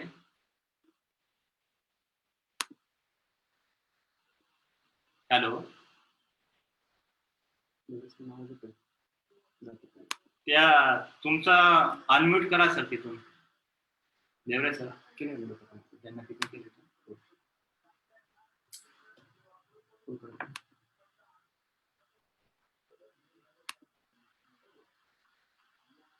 ठीक आहे, झालंय. हा सर. माननीय दिलीप देवरे सर या ठिकाणी आम्ही आपलं स्वागत करतो आहोत. कृषी विभागातील एक प्रदीर्घ अनुभव आणि शेतकऱ्यांसोबत नेहमीच शेतकऱ्यांना फायदा होण्यासाठी विविध योजनांची माहिती वेळोवेळी देत असतात. आमचे मार्गदर्शक आहेत. माननीय देवरे सरांना मी विनंती करतो की शेतकरी उत्पादक कंपनी व्यवस्थापनाबद्दल आणि स्थापनेबद्दल थोडी माहिती दिलेली आहे. आम्हाला जेवढी माहिती होती ती याबद्दल आपल्याला अधिकच माहिती असणार आहे. परंतु कृषी विभागातील देखील अनेक वेगवेगळ्या योजना असतात, याबद्दल थोडी माहिती आपण हे करून द्यावी. धन्यवाद भूषण.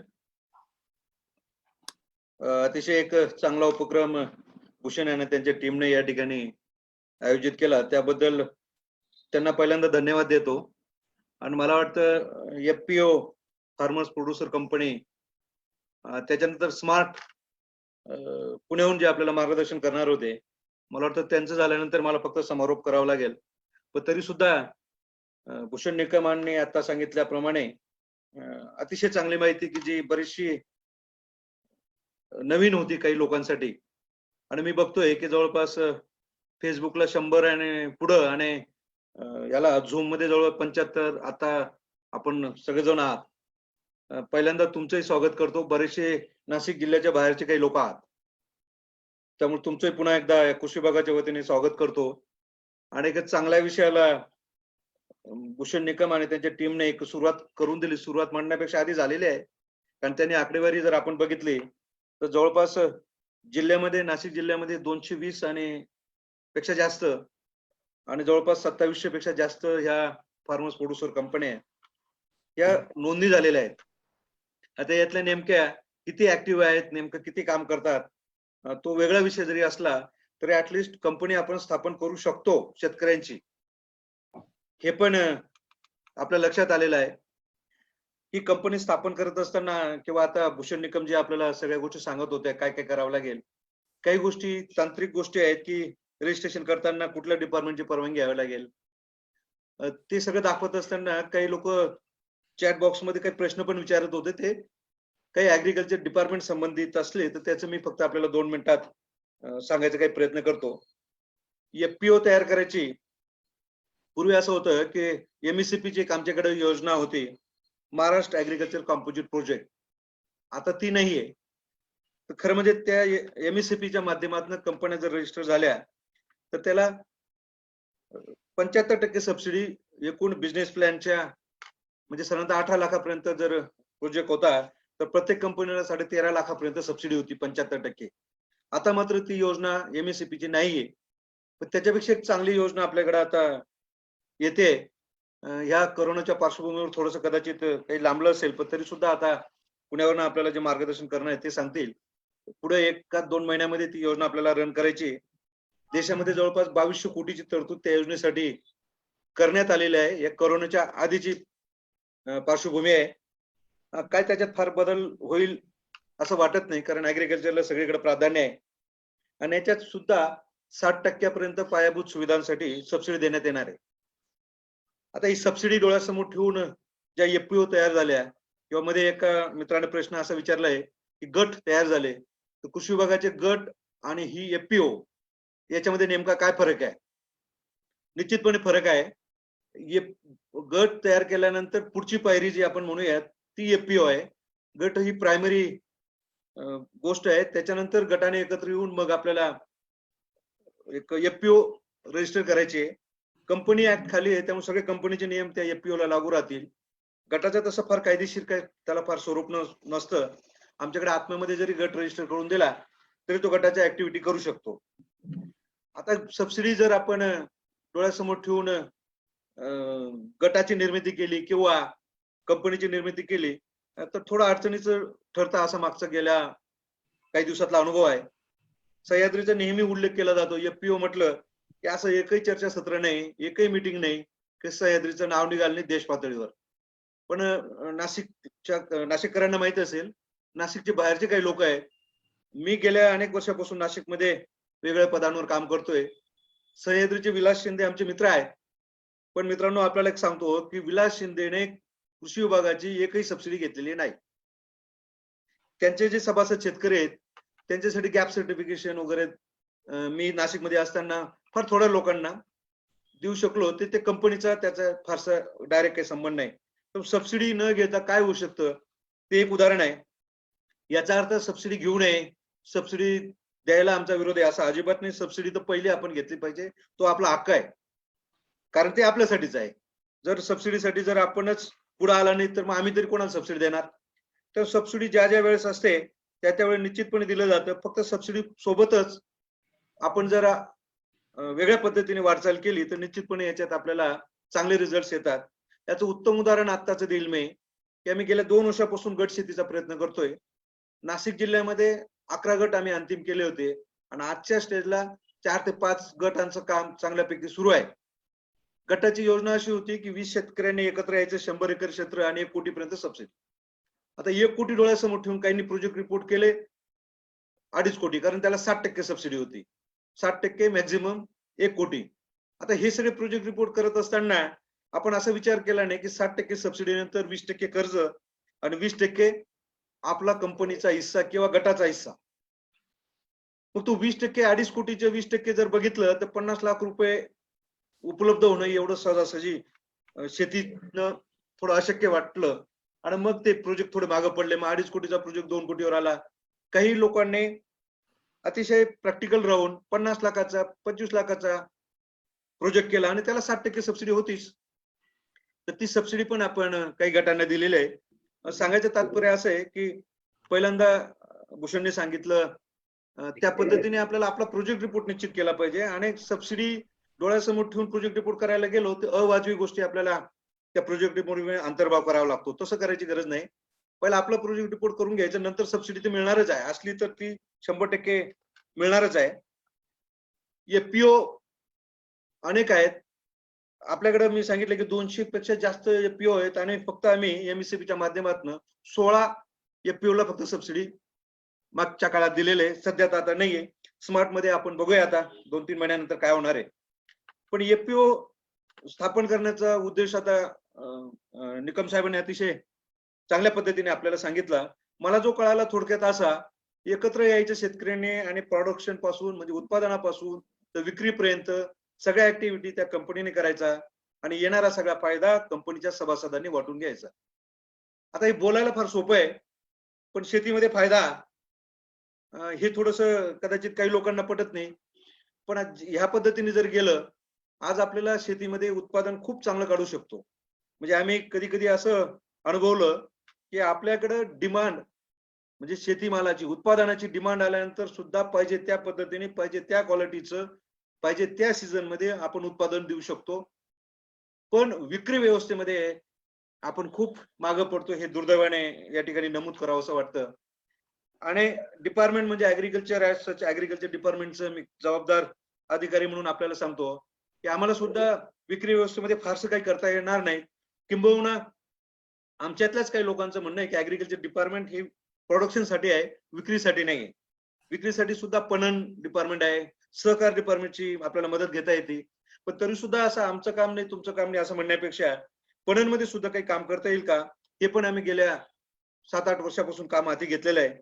अनेक गोष्टी आपण करायचा प्रयत्न केल्या. त्यातल्या काही गटांचा काही कंपन्यांचा माल मुंबईला डायरेक्ट विक्रीसाठी नेणे, काही कंपन्यांना सिटीमध्ये जागा उपलब्ध करून देणे किंवा गटाला जागा उपलब्ध करून देणे. दुर्दैवाने आपल्याकडे सध्या कोरोनाची पार्श्वभूमी लक्षात घेता गेल्या 1.5-2 महिन्यामध्ये ही जी संकल्पना आहे उत्पादक ते ग्राहक ही अतिशय चांगल्या पद्धतीने राबवली गेली. खूप लोकांना खूप फायदा झाला असेल असं नाही, पण ऍटलिस्ट अनेक लोकांच्या बाबतीत शेतीचा माल हा शेतातच पडून होता. दुर्दैवाने अनेक लोकांना चांगले उत्पादन आलेले सुद्धा विक्रीला नेता आले नाही. मग त्यातला छोटासा मार्ग असा जर काढला होता की डायरेक्ट ग्राहकांना विक्रीचा, तो काही लोकांनी त्याचा निश्चितपणे फायदा घेतला. 100% लोकांपर्यंत तो फायदा गेला नसेल. पण हे करत असताना एक लक्षात असं आलं की आपण हे करू शकतो, मोठ्या प्रमाणात करू शकतो. त्यामुळे योगायोगाने दुर्दैवाने म्हणूया की कोरोना आला आणि शेतकऱ्याला मार्केटिंग मध्ये आपल्याला काही करता येईल असा एक आत्मविश्वास निर्माण झाला. म्हणून हे जे उत्पादक ते ग्राहक हे जे आपलं साखळी तयार झालेली ही अजून घट्ट होण्याची गरज आहे, किंबहुना हे अजून वाढण्याची गरज आहे आणि ते होऊ शकतं. मग त्याच्यात आपल्याला काय करू शकतो आपण, एकटा शेतकरी करू शकत नाही. इथून पुढे शासकीय योजना असेल अनुदानाची किंवा शेतीमध्ये काही नाविन्य करायचं असेल तर एकटा शेतकरी करू शकत नाही. त्यासाठी एकत्र येणं गरजेचं आहे.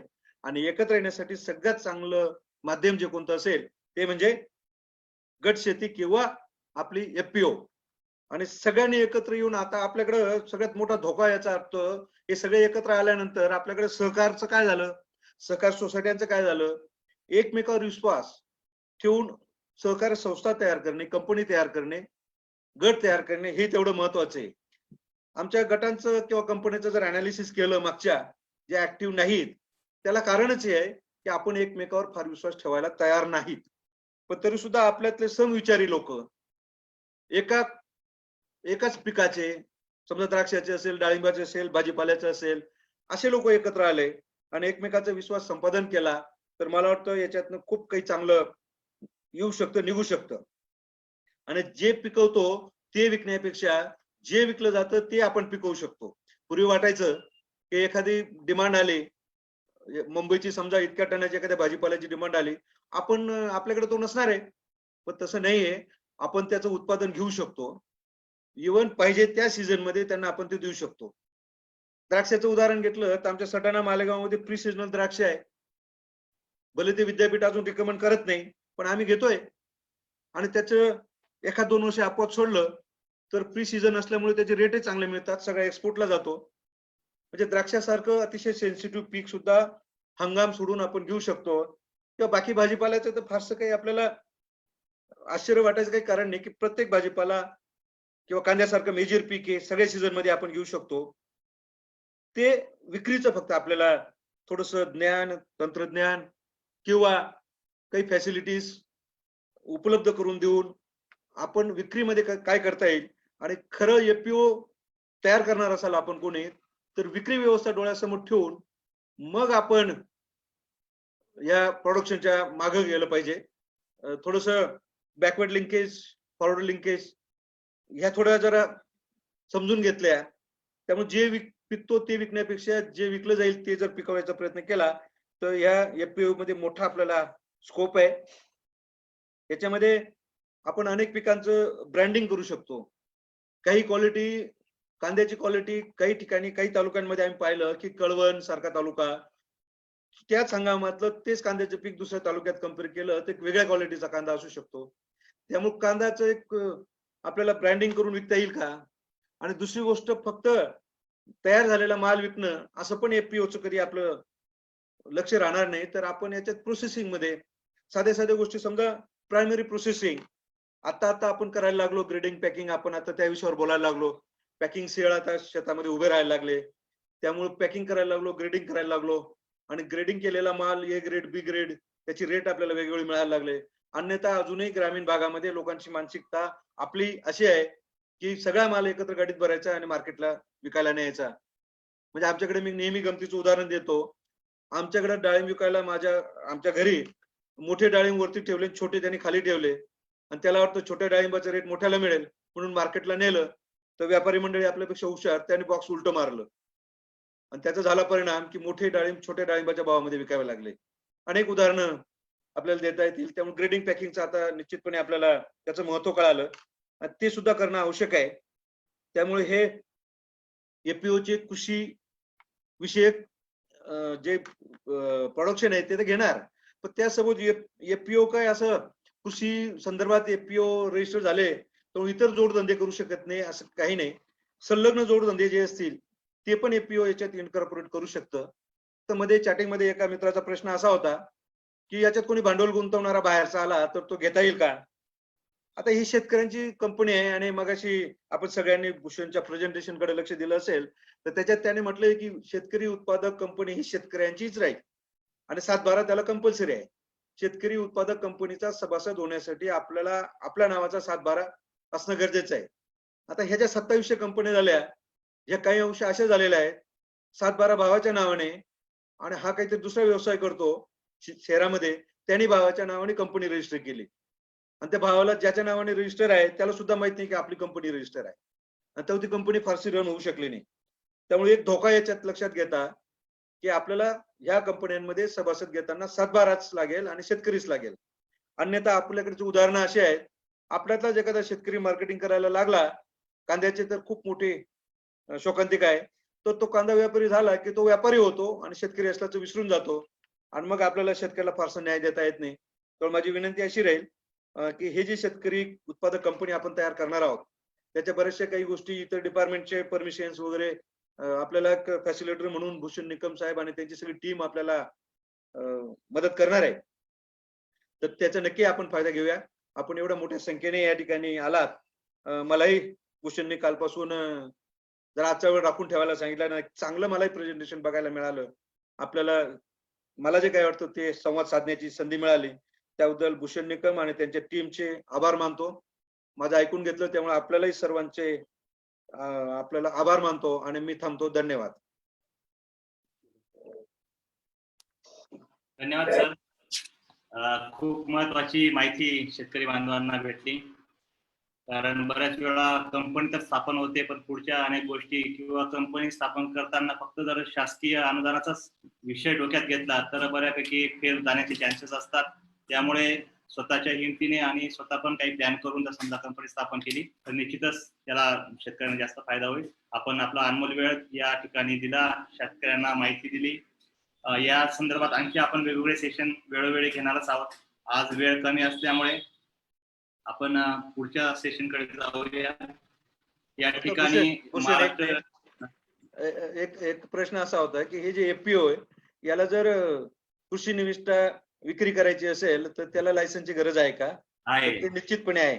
शेतकरी आता उत्पादक एक प्रश्न कंपनी आला होता चॅट बॉक्स मध्ये Yes, की sir. जे कायदे आहेत गुणवत्ता नियंत्रणाचे कृषी निविष्ठा केंद्रला जे लागू आहेत ते एफपीओ ला पण लागू आहेत, त्यामुळे त्याचं लायसन घेणं गरजेचं आहे. एक या निमित्ताने भूषण एक गोष्ट मी फक्त विसरलो एक सांगतो की सध्या कोरोनाच्या पार्श्वभूमीवर आपल्या राज्याचे कृषी मंत्री माननीय भुसे साहेब यांनी एक संकल्पना अशी मांडली होती की गटामार्फत कृषी निविष्ठा बियाणं खतं द्यायचे, म्हणजे गट प्रमुखाजवळ द्यायचे गटातल्या सभासदांसाठी.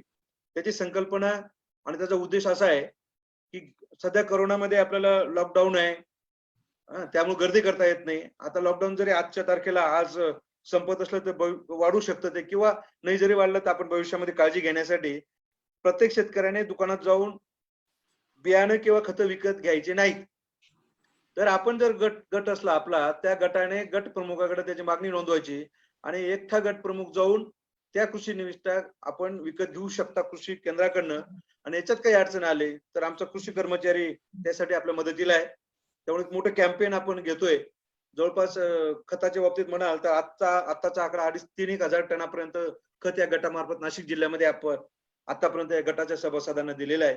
याला कुठलंही अनुदान नाही, फक्त गर्दी करू नये, गर्दी होऊ नये म्हणून फक्त एकत्रितरित्या 10 लोकांनी जाण्याऐवजी एकाच शेतकऱ्यांनी जायचं आणि ह्या आपल्याला बियाणं खताची खरेदी करायची, असा याचा मागचा उद्देश आहे. तर जे उपस्थित शेतकरी आहेत त्यांना मी आवाहन करेल की ह्या संकल्पनेचा आणि या कोरोनाच्या पार्श्वभूमीवर काळजी घेण्यासाठी या गोष्टीचा आपण तसा फायदा घ्यावा. धन्यवाद. बोला निकम. धन्यवाद. या ठिकाणी अत्यंत उपयुक्त माहिती माननीय श्री दिलीप देवरे सरांनी दिली.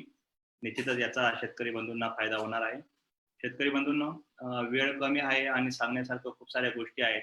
एकाच सेशन मध्ये एवढं सर्व गोष्टी कम्प्लीट होणं शक्य नाही. तर आपण यासाठी अजून एक सेशन पुढे घेणारच आहोत. यामध्ये आता ब्रीफली आपण जो विषय आहे महाराष्ट्र स्पर्धाक्षम माफ करा, जो आता वर्ल्ड बँकेचा स्मार्ट प्रकल्प आहे याविषयी देखील आपण माननीय डॉक्टर संजय पांढरे सर यांचं मार्गदर्शन घेणार आहोत. तत्पूर्वी ज्या काही शासकीय योजना आहेत त्या एवढ्या सगळ्या गोष्टी इथं कम्प्लीट होणं शक्य नाही. तर त्यासाठी आपण जे काही योजना आहेत त्या ब्रीफली मी 5 मिनिटांमध्ये सांगतो. त्यानंतर पांढरे सरांचं स्मार्ट प्रकल्पाबद्दल थोडी माहिती होईल आणि त्यानंतर आजच्या कार्यक्रमाचे आपले प्रमुख पाहुणे माननीय श्री संजीव पडवळ साहेब, जिल्हा अधीक्षक कृषी अधिकारी, हे आपल्याला कन्क्लुडिंग मार्गदर्शन करतील. हा जो काही स्मार्ट प्रकल्प आहे तर याबद्दल आता पांढरे सर मार्गदर्शन करतील, परंतु त्याच्या अगोदर मी जे काही शेतकरी उत्पादक कंपन्या आहेत त्यांच्यासाठी ज्या काही शासकीय योजना आहेत किंवा कृषी विभागातल्या वेगवेगळ्या योजना असतील त्याबद्दल एक ब्रीफली सांगतो, कारण हे सेशन पूर्णपणे वेगळं आहे. पुढच्या संडेला शक्य झालं तर आपण ते पुन्हा घेणार आहोत. इक्विटी ग्रँट योजना देखील SAFC दिल्ली या संस्थेकडनं शेतकरी उत्पादक कंपन्यांना असते. साधारणतः 15 लाख रुपयापर्यंत इक्विटी ग्रँट ही शेतकरी उत्पादक कंपन्यांसाठी असते. त्याचे बरेचसे टर्म्स कंडिशन्स किंवा पात्रतेचे निकष वगैरे आहेत, याबद्दल आपण पुढच्या सेशनमध्ये चर्चा करणार आहोत. त्याचबरोबर नाबार्ड देखील शेतकरी उत्पादनाच्या प्रक्रिया उद्योगासाठी कमी व्याज दराने म्हणजे साधारणतः 10% अर्थसहाय्य हे करत असते फळ प्रक्रिया उद्योगासाठी. त्याचबरोबर MSME म्हणजेच जिल्हा उद्योग केंद्राच्या अंतर्गत देखील शेतकरी उत्पादक कंपन्यांसाठी विविध लोनच्या फॅसिलिटी आणि सबसिडीज याच्या अंतर्गत येतात. त्याचबरोबर शेतकरी उत्पादक कंपन्यांसाठी एक मोठी ऑपॉर्च्युनिटी आहे. अण्णासाहेब पाटील विकास महामंडळ या महामंडळाच्या अंतर्गत शेतकरी उत्पादक कंपनीसाठी साधारणतः 10 लाख रुपये हे विनातारण विना व्याजी ही भांडवल मिळत असते आणि साधारणतः याचा जो काही रिपेमेंट वेळ आहे हा साधारणतः 7 वर्षापर्यंत आहे. 7 वर्षापर्यंत हे पैसे आपण रिटर्न करू शकतो. अण्णासाहेब पाटील विकास महामंडळ या महामंडळास आपण आपल्या जिल्ह्याच्या ठिकाणी संपर्क करून आपली शेतकरी उत्पादक कंपनीची डॉक्युमेंट्स आणि जो काही प्रोजेक्ट आपल्याला राबवायचा आहे त्या संदर्भात तिथं माहिती घेऊ शकतात. त्याचबरोबर नॅशनल हॉर्टिकल्चर मिशन देखील या कंपन्यांसाठी नर्सरीज असतील किंवा mushroom production unit, green house, horticulture mechanisation यासाठी वेगवेगळ्या पद्धतीचं योजना आहेत. त्याचबरोबर अपेडा या डिपार्टमेंट कडून देखील कंपनी फार्मर प्रोड्युसर कंपनीच्या एक्सपोर्ट इन्फ्रास्ट्रक्चर असेल, रेफर व्हेइकल्स असतील किंवा क्वालिटी डेव्हलपमेंट करण्याच्या हिशोबाने, मार्केट डेव्हलपमेंट करण्याच्या उद्दिष्टाने जे काही प्रोजेक्ट असतील ते अपेडा याच्यासाठी अर्थसहाय्य आणि अनुदान देते. त्याचबरोबर हा एक नवीन विभाग आहे, म्हणजे विभाग जुना आहे, परंतु ही स्कीम शेतकऱ्यांना आणि शेतकरी उत्पादक कंपन्यांना माहित नाही. ती म्हणजे खादी ग्रामोद्योग आणि जिल्हा उद्योग केंद्राच्या वतीने स्फूर्ती नावाचा एक प्रोजेक्ट आहे, जो की शेतकरी उत्पादक कंपन्यांसाठी देखील लागू आहे. साधारणतः 1 कोटीपासून तर 8 कोटीपर्यंत आपण याच्यामध्ये प्रोजेक्ट राबवू शकतो आणि त्याची जी काही सबसिडी रेशो आहे तो 75 to 80% पर्यंत आहे. तर त्याच्यासाठी काही टर्म्स कंडिशन लागू आहे, त्याच्याबद्दल आपण नेक्स्ट सेशन मध्ये चर्चा करणार आहोत. त्याचबरोबर ministry of food processing industries याच्या अंतर्गत देखील आपल्याला वेगवेगळ्या फळ प्रक्रिया उद्योग उभारण्यासाठी किंवा मेगा फूड पार्क डेव्हलपमेंटसाठी, कोल्ड चेन डेव्हलपमेंटसाठी देखील याच्यामध्ये आपल्याला काम करता येऊ शकतं. डेअरी डेव्हलपमेंट, दुधाचा व्यवसायासाठी नाबार्ड अर्थसहाय्य करत असते.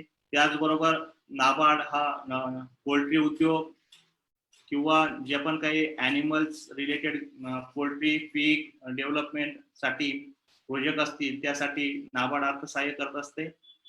त्याचबरोबर महाराष्ट्र राज्य कृषी पणन मंडळ यांच्या अंतर्गत जसा आता आपला स्मार्ट प्रोजेक्ट आहे त्याच पद्धतीने मॅग्नेट नावाचा एक प्रोजेक्ट तयार होत आहे. आता ते साधारणतः पुढच्या 6 महिन्यापर्यंत येण्याची अपेक्षित आहे. 2000 कोटी रुपयाचा हा महाराष्ट्र राज्यासाठी कृषी माल विपणन विक्री व्यवस्था उभारण्यासाठी हा एक मॅग्नेट नावाचा प्रोजेक्ट देखील येत आहे. तो शेतकरी उत्पादक कंपन्यांसाठी खूप फायदेशीर असेल.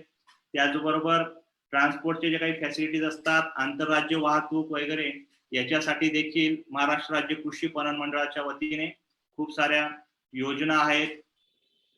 विकली मार्केट मंडी जसं आपण मुंबई मार्केट वगैरे बघतो त्यासाठी देखील शेतकरी उत्पादक कंपन्यांना कृषी पणन मंडळ मदत करत असते. त्याचबरोबर कांद्यासाठी वेअर हाऊस उभारण्यासाठी, कोल्ड स्टोरेज उभारण्यासाठी देखील नाफेड खूप चांगल्या पद्धतीने मदत करत आहे.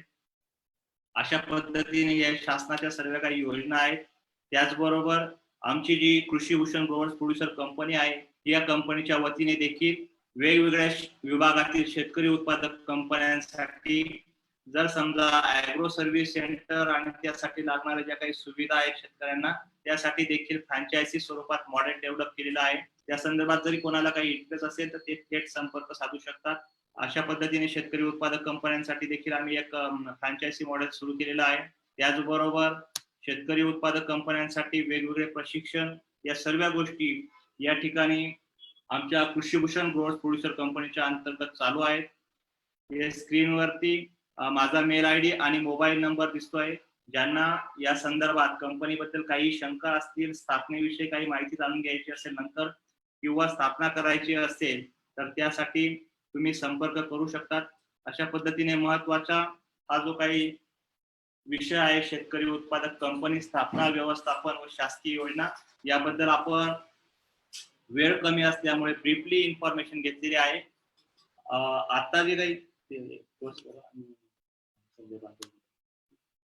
या संदर्भात ज्या पण काही शासकीय योजना आहेत मी अतिशय ब्रीफली सांगितल्या. या योजना समजून घेण्यासाठी आपण पुढच्या रविवारी देखील याच वेळी 11 ते 1 पर्यंत आपण हे शेतकरी उत्पादक कंपनी विषयी माहिती घेणार आहोत. त्याचबरोबर आपण विविध तज्ञ लोकांना देखील या ठिकाणी इन्व्हाइट करणार आहोत. या ठिकाणी महाराष्ट्र राज्य कृषी विभागाचे कृषी तज्ञ आणि स्मार्ट प्रकल्पाचे समन्वयक मान्य श्री संजय पांढरे साहेब पुण्यावरून आपल्या सोबत संवाद साधत आहेत. मान्य पांढरे सर, आवाज येतोय? नमस्कार पांढरे सर, आपलं या ठिकाणी स्वागत करतो सर्व शेतकऱ्यांच्या वतीने. स्मार्ट प्रकल्प खूप लोकांना प्रश्न आहे किंवा उत्सुकता आहे, काय आहे नक्की स्मार्ट प्रकल्प. तर तसा तर वेळ कमी आहे, परंतु आपण एक स्मार्ट प्रकल्प आणि नाफेडची ज्या काही योजना असेल तर संक्षिप्त स्वरूपात 10 मिनिटांमध्ये सांगाव्यात.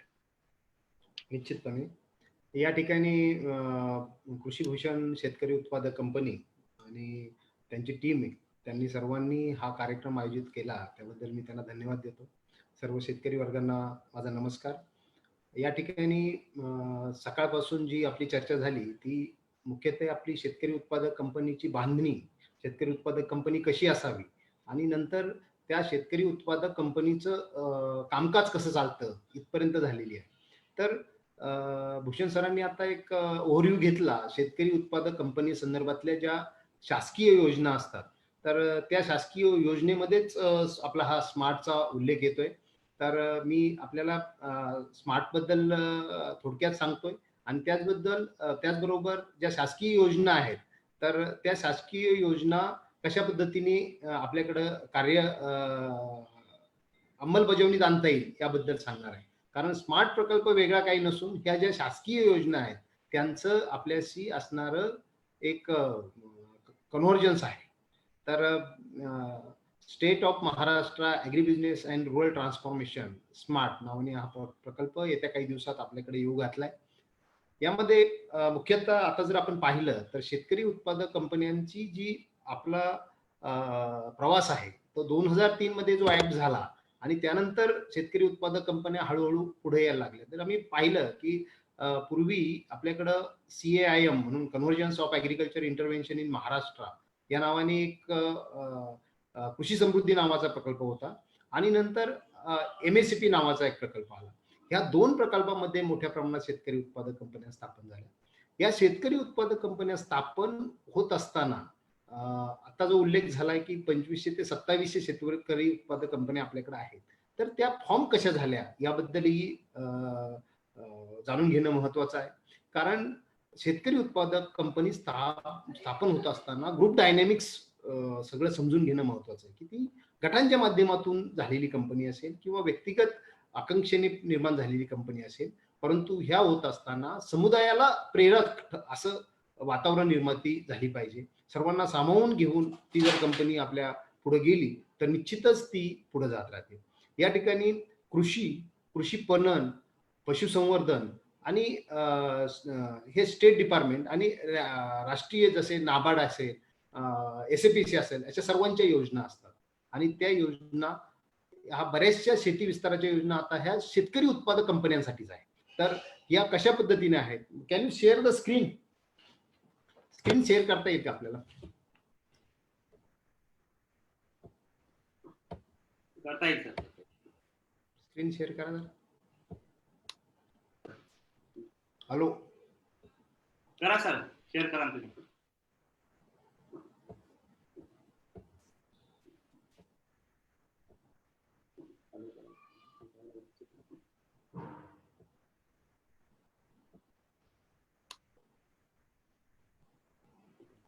अनेबल करा, अनेबल, डिसेबल आहे.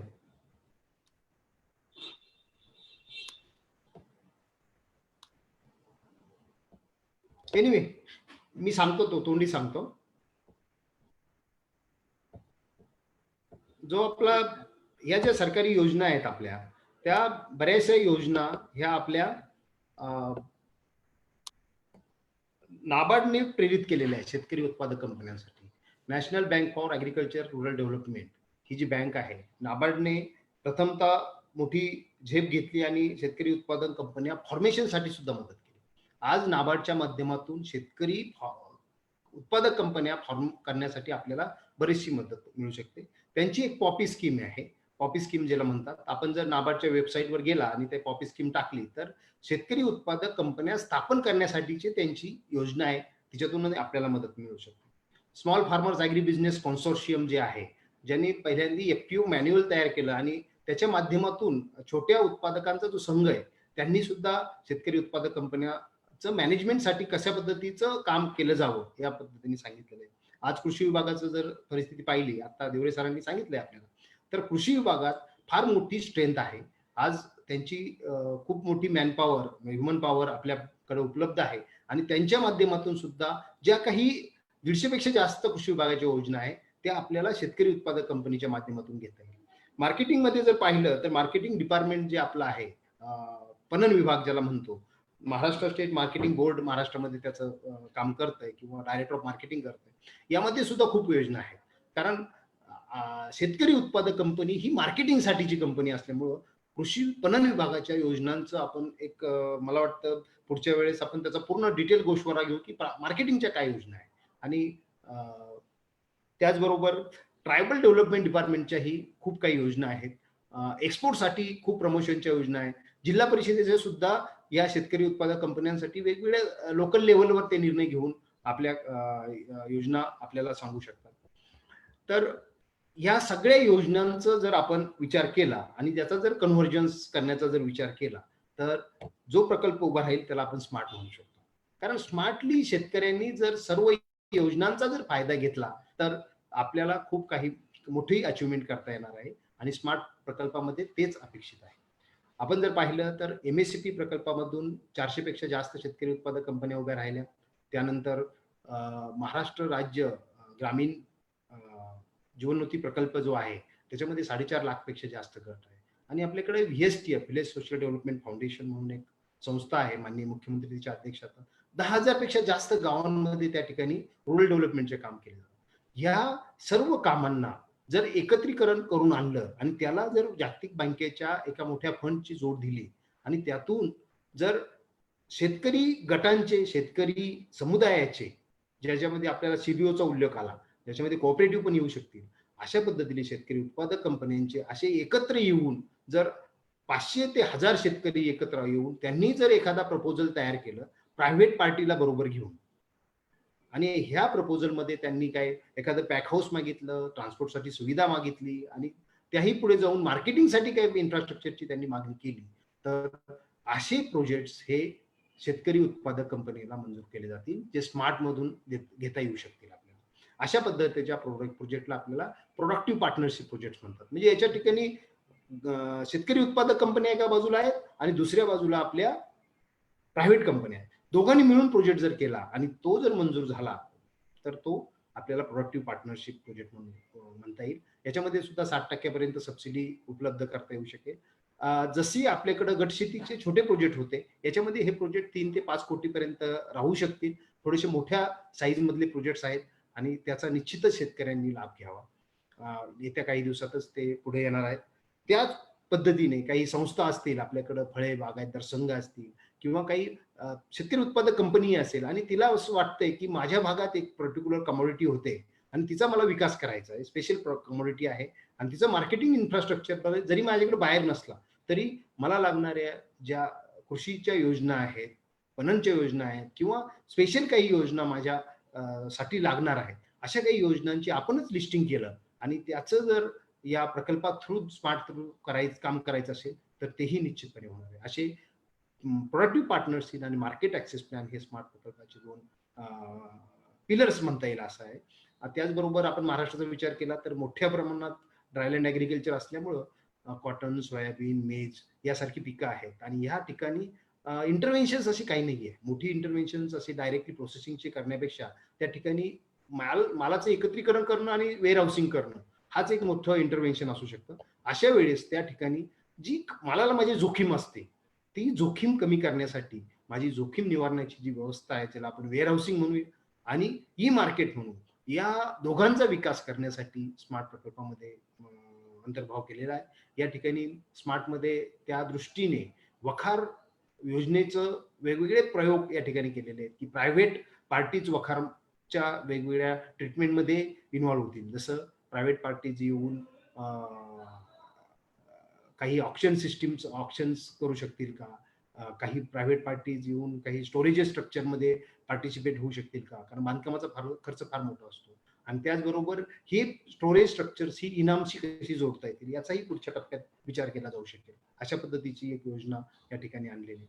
त्याचबरोबर मार्केटिंगसाठी आता कोविड-19च्या सिच्युएशन नंतर एक मार्केटिंगमध्ये एक वेगळं ज्याला आपण एकदम चेंज ज्याला म्हणतो तो या ठिकाणी अपेक्षित असा दिसतोय. जसं आपण गेल्या MCDC Maharashtra cooperative development corporation आणि आमचं एक शेतकरी उत्पादक कंपन्यांचं दैनंदिनी महापीओ फेडरेशन आहे, यांच्या मार्फत जवळजवळ एक 80 कंपन्यांनी एकत्र येऊन मुंबई आणि पुणे, नाशिक, औरंगाबाद या ठिकाणी डायरेक्ट फार्मर्स टू कंझ्युमर नावाने जो एक प्रयोग घेतला त्या प्रयोगाअंतर्गत असं लक्षात आलं की आता आपल्याला असेच काही बाजार समितीला टाळून काही वेगळे उपक्रम हाती घ्यावे लागतील. तर त्यासाठी आय-टी प्लॅटफॉर्म्सची काही मदत आपल्याला होऊ शकते का, या दृष्टीने सुद्धा काही प्रयत्न इनोव्हेशनच्या अंतर्गत या प्रोजेक्टमध्ये होणार आहे. त्याचबरोबर एंटरप्राइज नावाचा एक घटक पण यामध्ये आहे, की जे महिलांचे छोटे छोटे उद्योजक आहेत त्यांनाही आपले बिझनेस प्लॅन काही पर्टिक्युलर कमोडिटीसाठी करायचे असतील तर त्यालाही या ठिकाणी मदत करता येऊ शकेल. या ठिकाणी स्मार्ट जो प्रकल्प आहे तो प्रकल्प निश्चितच मोठा आहे, की 2200 कोटीचा प्रोजेक्ट आहे. परंतु या ठिकाणी इंडिव्हिज्युअली वैयक्तिक लाभाच्या याच्यामध्ये योजना कोणत्याही नाहीये. याच्यामध्ये ग्रुपमध्येच आपल्याला लाभ घ्यावा लागेल आणि त्यासाठी शेतकरी उत्पादक गट, शेतकरी उत्पादक कंपनी, शेतकऱ्यांची कोऑपरेटिव्ह किंवा महिलांचे जे फेडरेशन आहेत, जे आधी उल्लेख केला क्लस्टर लेवल फेडरेशन ज्याला CLF म्हटलं जातं किंवा CMRC कम्युनिटी रिसोर्स सेंटर्स.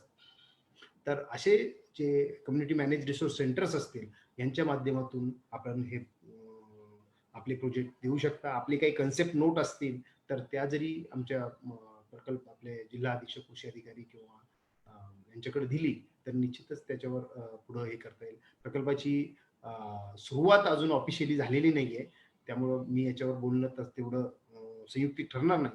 परंतु या ठिकाणी शेतकरी उत्पादक कंपन्यांना आपल्या पुढील योजनांसाठी काही तयारी करायची असेल, कारण आता कोविडच्या सिच्युएशनमुळे प्रत्येक जण अडचणीत आहे आणि शेती त्यातून सुटलेली नाही, शेती तर मोठ्या प्रमाणात अडचणीत आहे. अशा वेळी आपल्या काही योजना करायच्या असतील या सीझनसाठी, पुढच्या सीझनसाठी, तर निश्चितपणे तुम्ही संपर्क करावा. यासाठी काही आपल्याला काही मदत लागली तर लोकल आपले जे जिल्हा अधीक्षक कृषी अधिकारी कार्यालयातले किंवा कृषी सहाय्यक यांच्याद्वारे आपण संपर्क केला तरी या ठिकाणी आपलं काम होऊ शकेल. या ठिकाणी मला एक सांगायचं आहे की आपल्याकडं CSR मधून सुद्धा बरेचसे ऍक्टिव्हिटी आपल्याकडे केले जातात. ज्या CSR ज्याला म्हणतायत की ज्या ठिकाणी आपल्याकडं प्रायव्हेट ज्या कंपन्या आहेत त्या प्रायव्हेट कंपन्यांकडे काही फंड असतात आणि ते ऍग्रिकल्चरमध्ये काही लोक इंटरेस्टेड असतात की ते ऍग्रिकल्चरमध्ये त्यांना इन्व्हेस्ट करायचे. असे CSR मधून सुद्धा ऍग्रिकल्चरमध्ये खूप चांगलं काम होऊ शकतं. त्याचबरोबर आधी उल्लेख झालेला आहे की काही प्रायव्हेट कंपनी जर शेतकरी कंपनीत इन्व्हेस्ट करतात तर डायरेक्टली कंपनी रूल ऍक्ट त्याला परमिट करत नाही की प्रायव्हेट कंपनीला शेतकरी उत्पादक कंपनीमध्ये शेअर घेता येत नाही. परंतु त्या संदर्भात कोणाला काही मदत पाहिजे की there can be the joint venture, JV करता येतं, जॉईंट व्हेंचर आपल्याकडं करता येऊ शकतं. तर अशी जेव्ही जर कोणी करण्याचे इच्छुक असतील, शेतकरी उत्पादक कंपन्या पुढे येऊ इच्छित असतील तर त्यांना निश्चितपणे या प्रकल्पातून मदत देता येऊ शकेल. आपले जर या संदर्भात काही प्रश्न असतील तर निश्चित त्याचं स्वागत आहे. स्मार्ट प्रकल्पामध्ये कशा पद्धतीने काम होऊ शकतं याचं एक साधं उदाहरण मी या ठिकाणी देऊ शकतो की जर आपला आता नाशिक आहे तर नाशिक ही कांद्याचं कोठार आहे. जर आपण सटाणा, देवळा, निफाड, लासलगाव आणि सिन्नर हा पूर्ण बेल्टमध्ये कसमादे बेल्टमध्ये बऱ्यापैकी कांदा मोठ्या प्रमाणात आहे. तर या कांद्याचा आपण आपल्या भागामध्ये जर एखादा एकत्र येऊन कांदा उत्पादक कंपन्यांनी एकत्र येऊन जर काही इनिशिएटिव्ह घेतले तर आपल्याला त्याचे फायदे घेता येऊ शकतील. जसं आता मागच्या महिन्यामध्ये आम्ही कांदा उत्पादक कंपन्यांची 16 कंपन्यांची मीटिंग घेतली होती. त्यातील 14 कंपन्यांनी एक्सपोर्टसाठी स्वतःची तयारी दर्शवली. काही कंपन्यांनी एक्सपोर्ट पण केला. आता SVC शेतकरी उत्पादक कंपन्यांचे मला वाटतं 25 पेक्षा जास्त कंटेनर आज एक्सपोर्ट झालेला आहे. बाकीही काही कंपन्या जसे की देवळामधली कंपनी आहे तर 5 स्टार फार्मर्स प्रोड्युसर कंपनी त्यांची सुद्धा एक्सपोर्ट केली. ह्या कंपन्यांकडे आम्ही गेल्या आता 5-6 वर्षापासून काम करतोय. स्मार्टला असल्यामुळं MSCP ला असल्यामुळं त्याही वेळेस आम्ही त्यांच्याबरोबर काम करत होतो. तर यांनी एकत्र केलं, एक मॉडेल डिझाइन केलं. APMC प्राइस बरोबर आपण एक मॉडेलिंग करून एक्सपोर्टसाठी काय किंमत ठेवता येईल ते डिझाइन करून आपल्याला चांगल्या पद्धतीने काम सुरू केलं. आता कतार फाउंडेशन बरोबर आमची चर्चा चालू आहे. त्यामधून सुद्धा आपल्याला जवळजवळ 350 कंटेनरची ऑर्डर येण्याची शक्यता आहे. तर मला असं वाटतं की या अशा ऑर्डर्स एकत्रित करून आपल्या ज्या कांदा उत्पादक शेतकऱ्यांनी घेतल्या तर निश्चितपणे त्याला फायदा होईल. नाफेडच्या माध्यमातून खरेदी आता चालू होते तर नाफेडच्या साठी सुद्धा आपण रजिस्टर व्हावं. तिसऱ्या टप्प्यामध्ये लोकल ज्याला डोमेस्टिक सेल आपल्याला म्हणता येईल. तर कांदा उत्पादक शेतकऱ्यांना कंपन्यांना माझं आव्हान आहे. मागच्या वेळेस आपण 15-16 कंपन्यांबरोबर भेटलो. आताही माझं आव्हान राहील की आपण जर एकत्रित आला तर साऊथमध्ये म्हणजे केरळ असेल, तामिळनाडू असेल, कर्नाटक असेल, पुढं जलपाईगुडी असेल, जिथं 7 सिस्टर आपले स्टेट्स आहेत, त्या ठिकाणी कांद्याची फार मोठी गरज असते. बांगलादेशला कांदा जातो, श्रीलंकेला जातो. या ठिकाणचे रिक्वायरमेंट आपण आयडेंटिफाय केलेले आहेत. या ठिकाणी एकत्र येऊन जर आपण स्टेट वाईज आपण डिस्ट्रीब्युशन चॅनल चालवलं तर सरकारच्या मध्यस्थीविना एक चांगल्या पद्धतीचं नेटवर्क आपल्याला तयार करतो. तर डोमेस्टिक मार्केट असेल, एक्सपोर्ट मार्केट असेल आणि रिटेल मार्केट. आज 5-5 किलोच्या बॅग्स मोठ्या प्रमाणात ग्राहकही घेतोय आणि त्या आपण शेतकरी उत्पादक कंपन्यांमार्फत देतोय. आणि मला वाटतं की या माध्यमातून एक एकत्र येण्याच्या माध्यमातून आता सध्या महाविपो फेडरेशनमध्ये जवळ 250 पेक्षा जास्त शेतकरी उत्पादक कंपन्या थेट मेंबर आहेत आणि 700 पेक्षा एफपीओ ज्याला आपण फार्मर्स ग्रुप्स किंवा फार्मर्स कोऑपरेटिव्ह सुद्धा त्याचे मेंबर आहेत. तर त्याच्या माध्यमातून एक इंटरलिंकिंग करून आपण एक वेगळा प्लॅटफॉर्म उभा केलेला आहे. मला वाटतं अशा प्लॅटफॉर्मच्या माध्यमातून कांदा असेल, डाळिंब असेल किंवा द्राक्ष असेल असं एक अल्टरनेट मॉडेल आपण जर उभा करू शकलो तर निश्चितपणे शेतकरी उत्पादक कंपन्यांना ह्या प्रकल्पांच्या माध्यमातून फायदा करून घेता येईल. अशाच पद्धतीचा प्रकल्प आता स्मार्टला पॅरलल प्रकल्प आपल्याकडं एडीबीच्या माध्यमातून येतोय. त्यामध्ये सुद्धा आपल्याकडचे कांदा किंवा डाळिंब ह्या कमोडिटी आहेत. डाळिंबासाठी सुद्धा आपल्याला काम अशाच पद्धतीचं काम करतो. मला वाटतं माझा वेळ संपलेला आहे, परंतु काही प्रश्न असतील या ठिकाणी 1 to 1 काही प्रश्न घेण्याची सिस्टीम जर असेल तर निश्चितच मला आवडेल, किंवा मग मी बनानाचं उदाहरण देईल आणि थांबतो. सर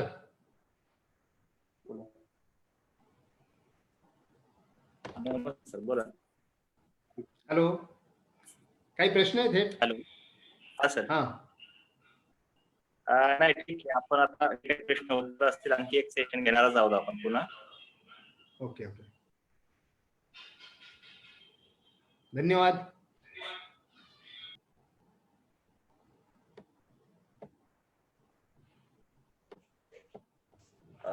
धन्यवाद सर्व शेतकरी बांधवांनी या ठिकाणी आपला अनमोल वेळ देऊन सर्व माहिती जाणून घेतली.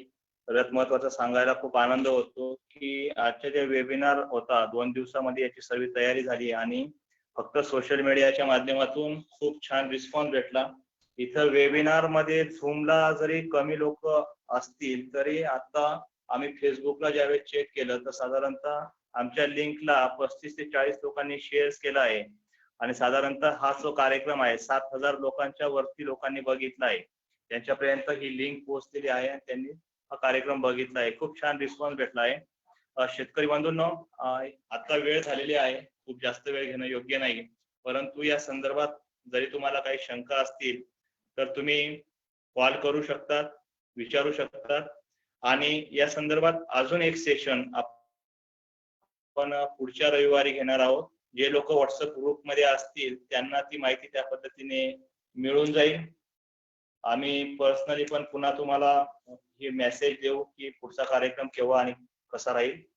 त्या संदर्भात आपण पुढच्या कार्यक्रमामध्ये सर्व शासकीय ज्या योजना आहेत त्याचा अवलंब कसा करायचा आणि शेतकरी उत्पादक कंपनीचं व्यवस्थापन जास्तीत जास्त कशा पद्धतीने चांगलं करता येईल या संदर्भात आपण पुन्हा मार्गदर्शन आणि संवाद आयोजित करणार आहोत.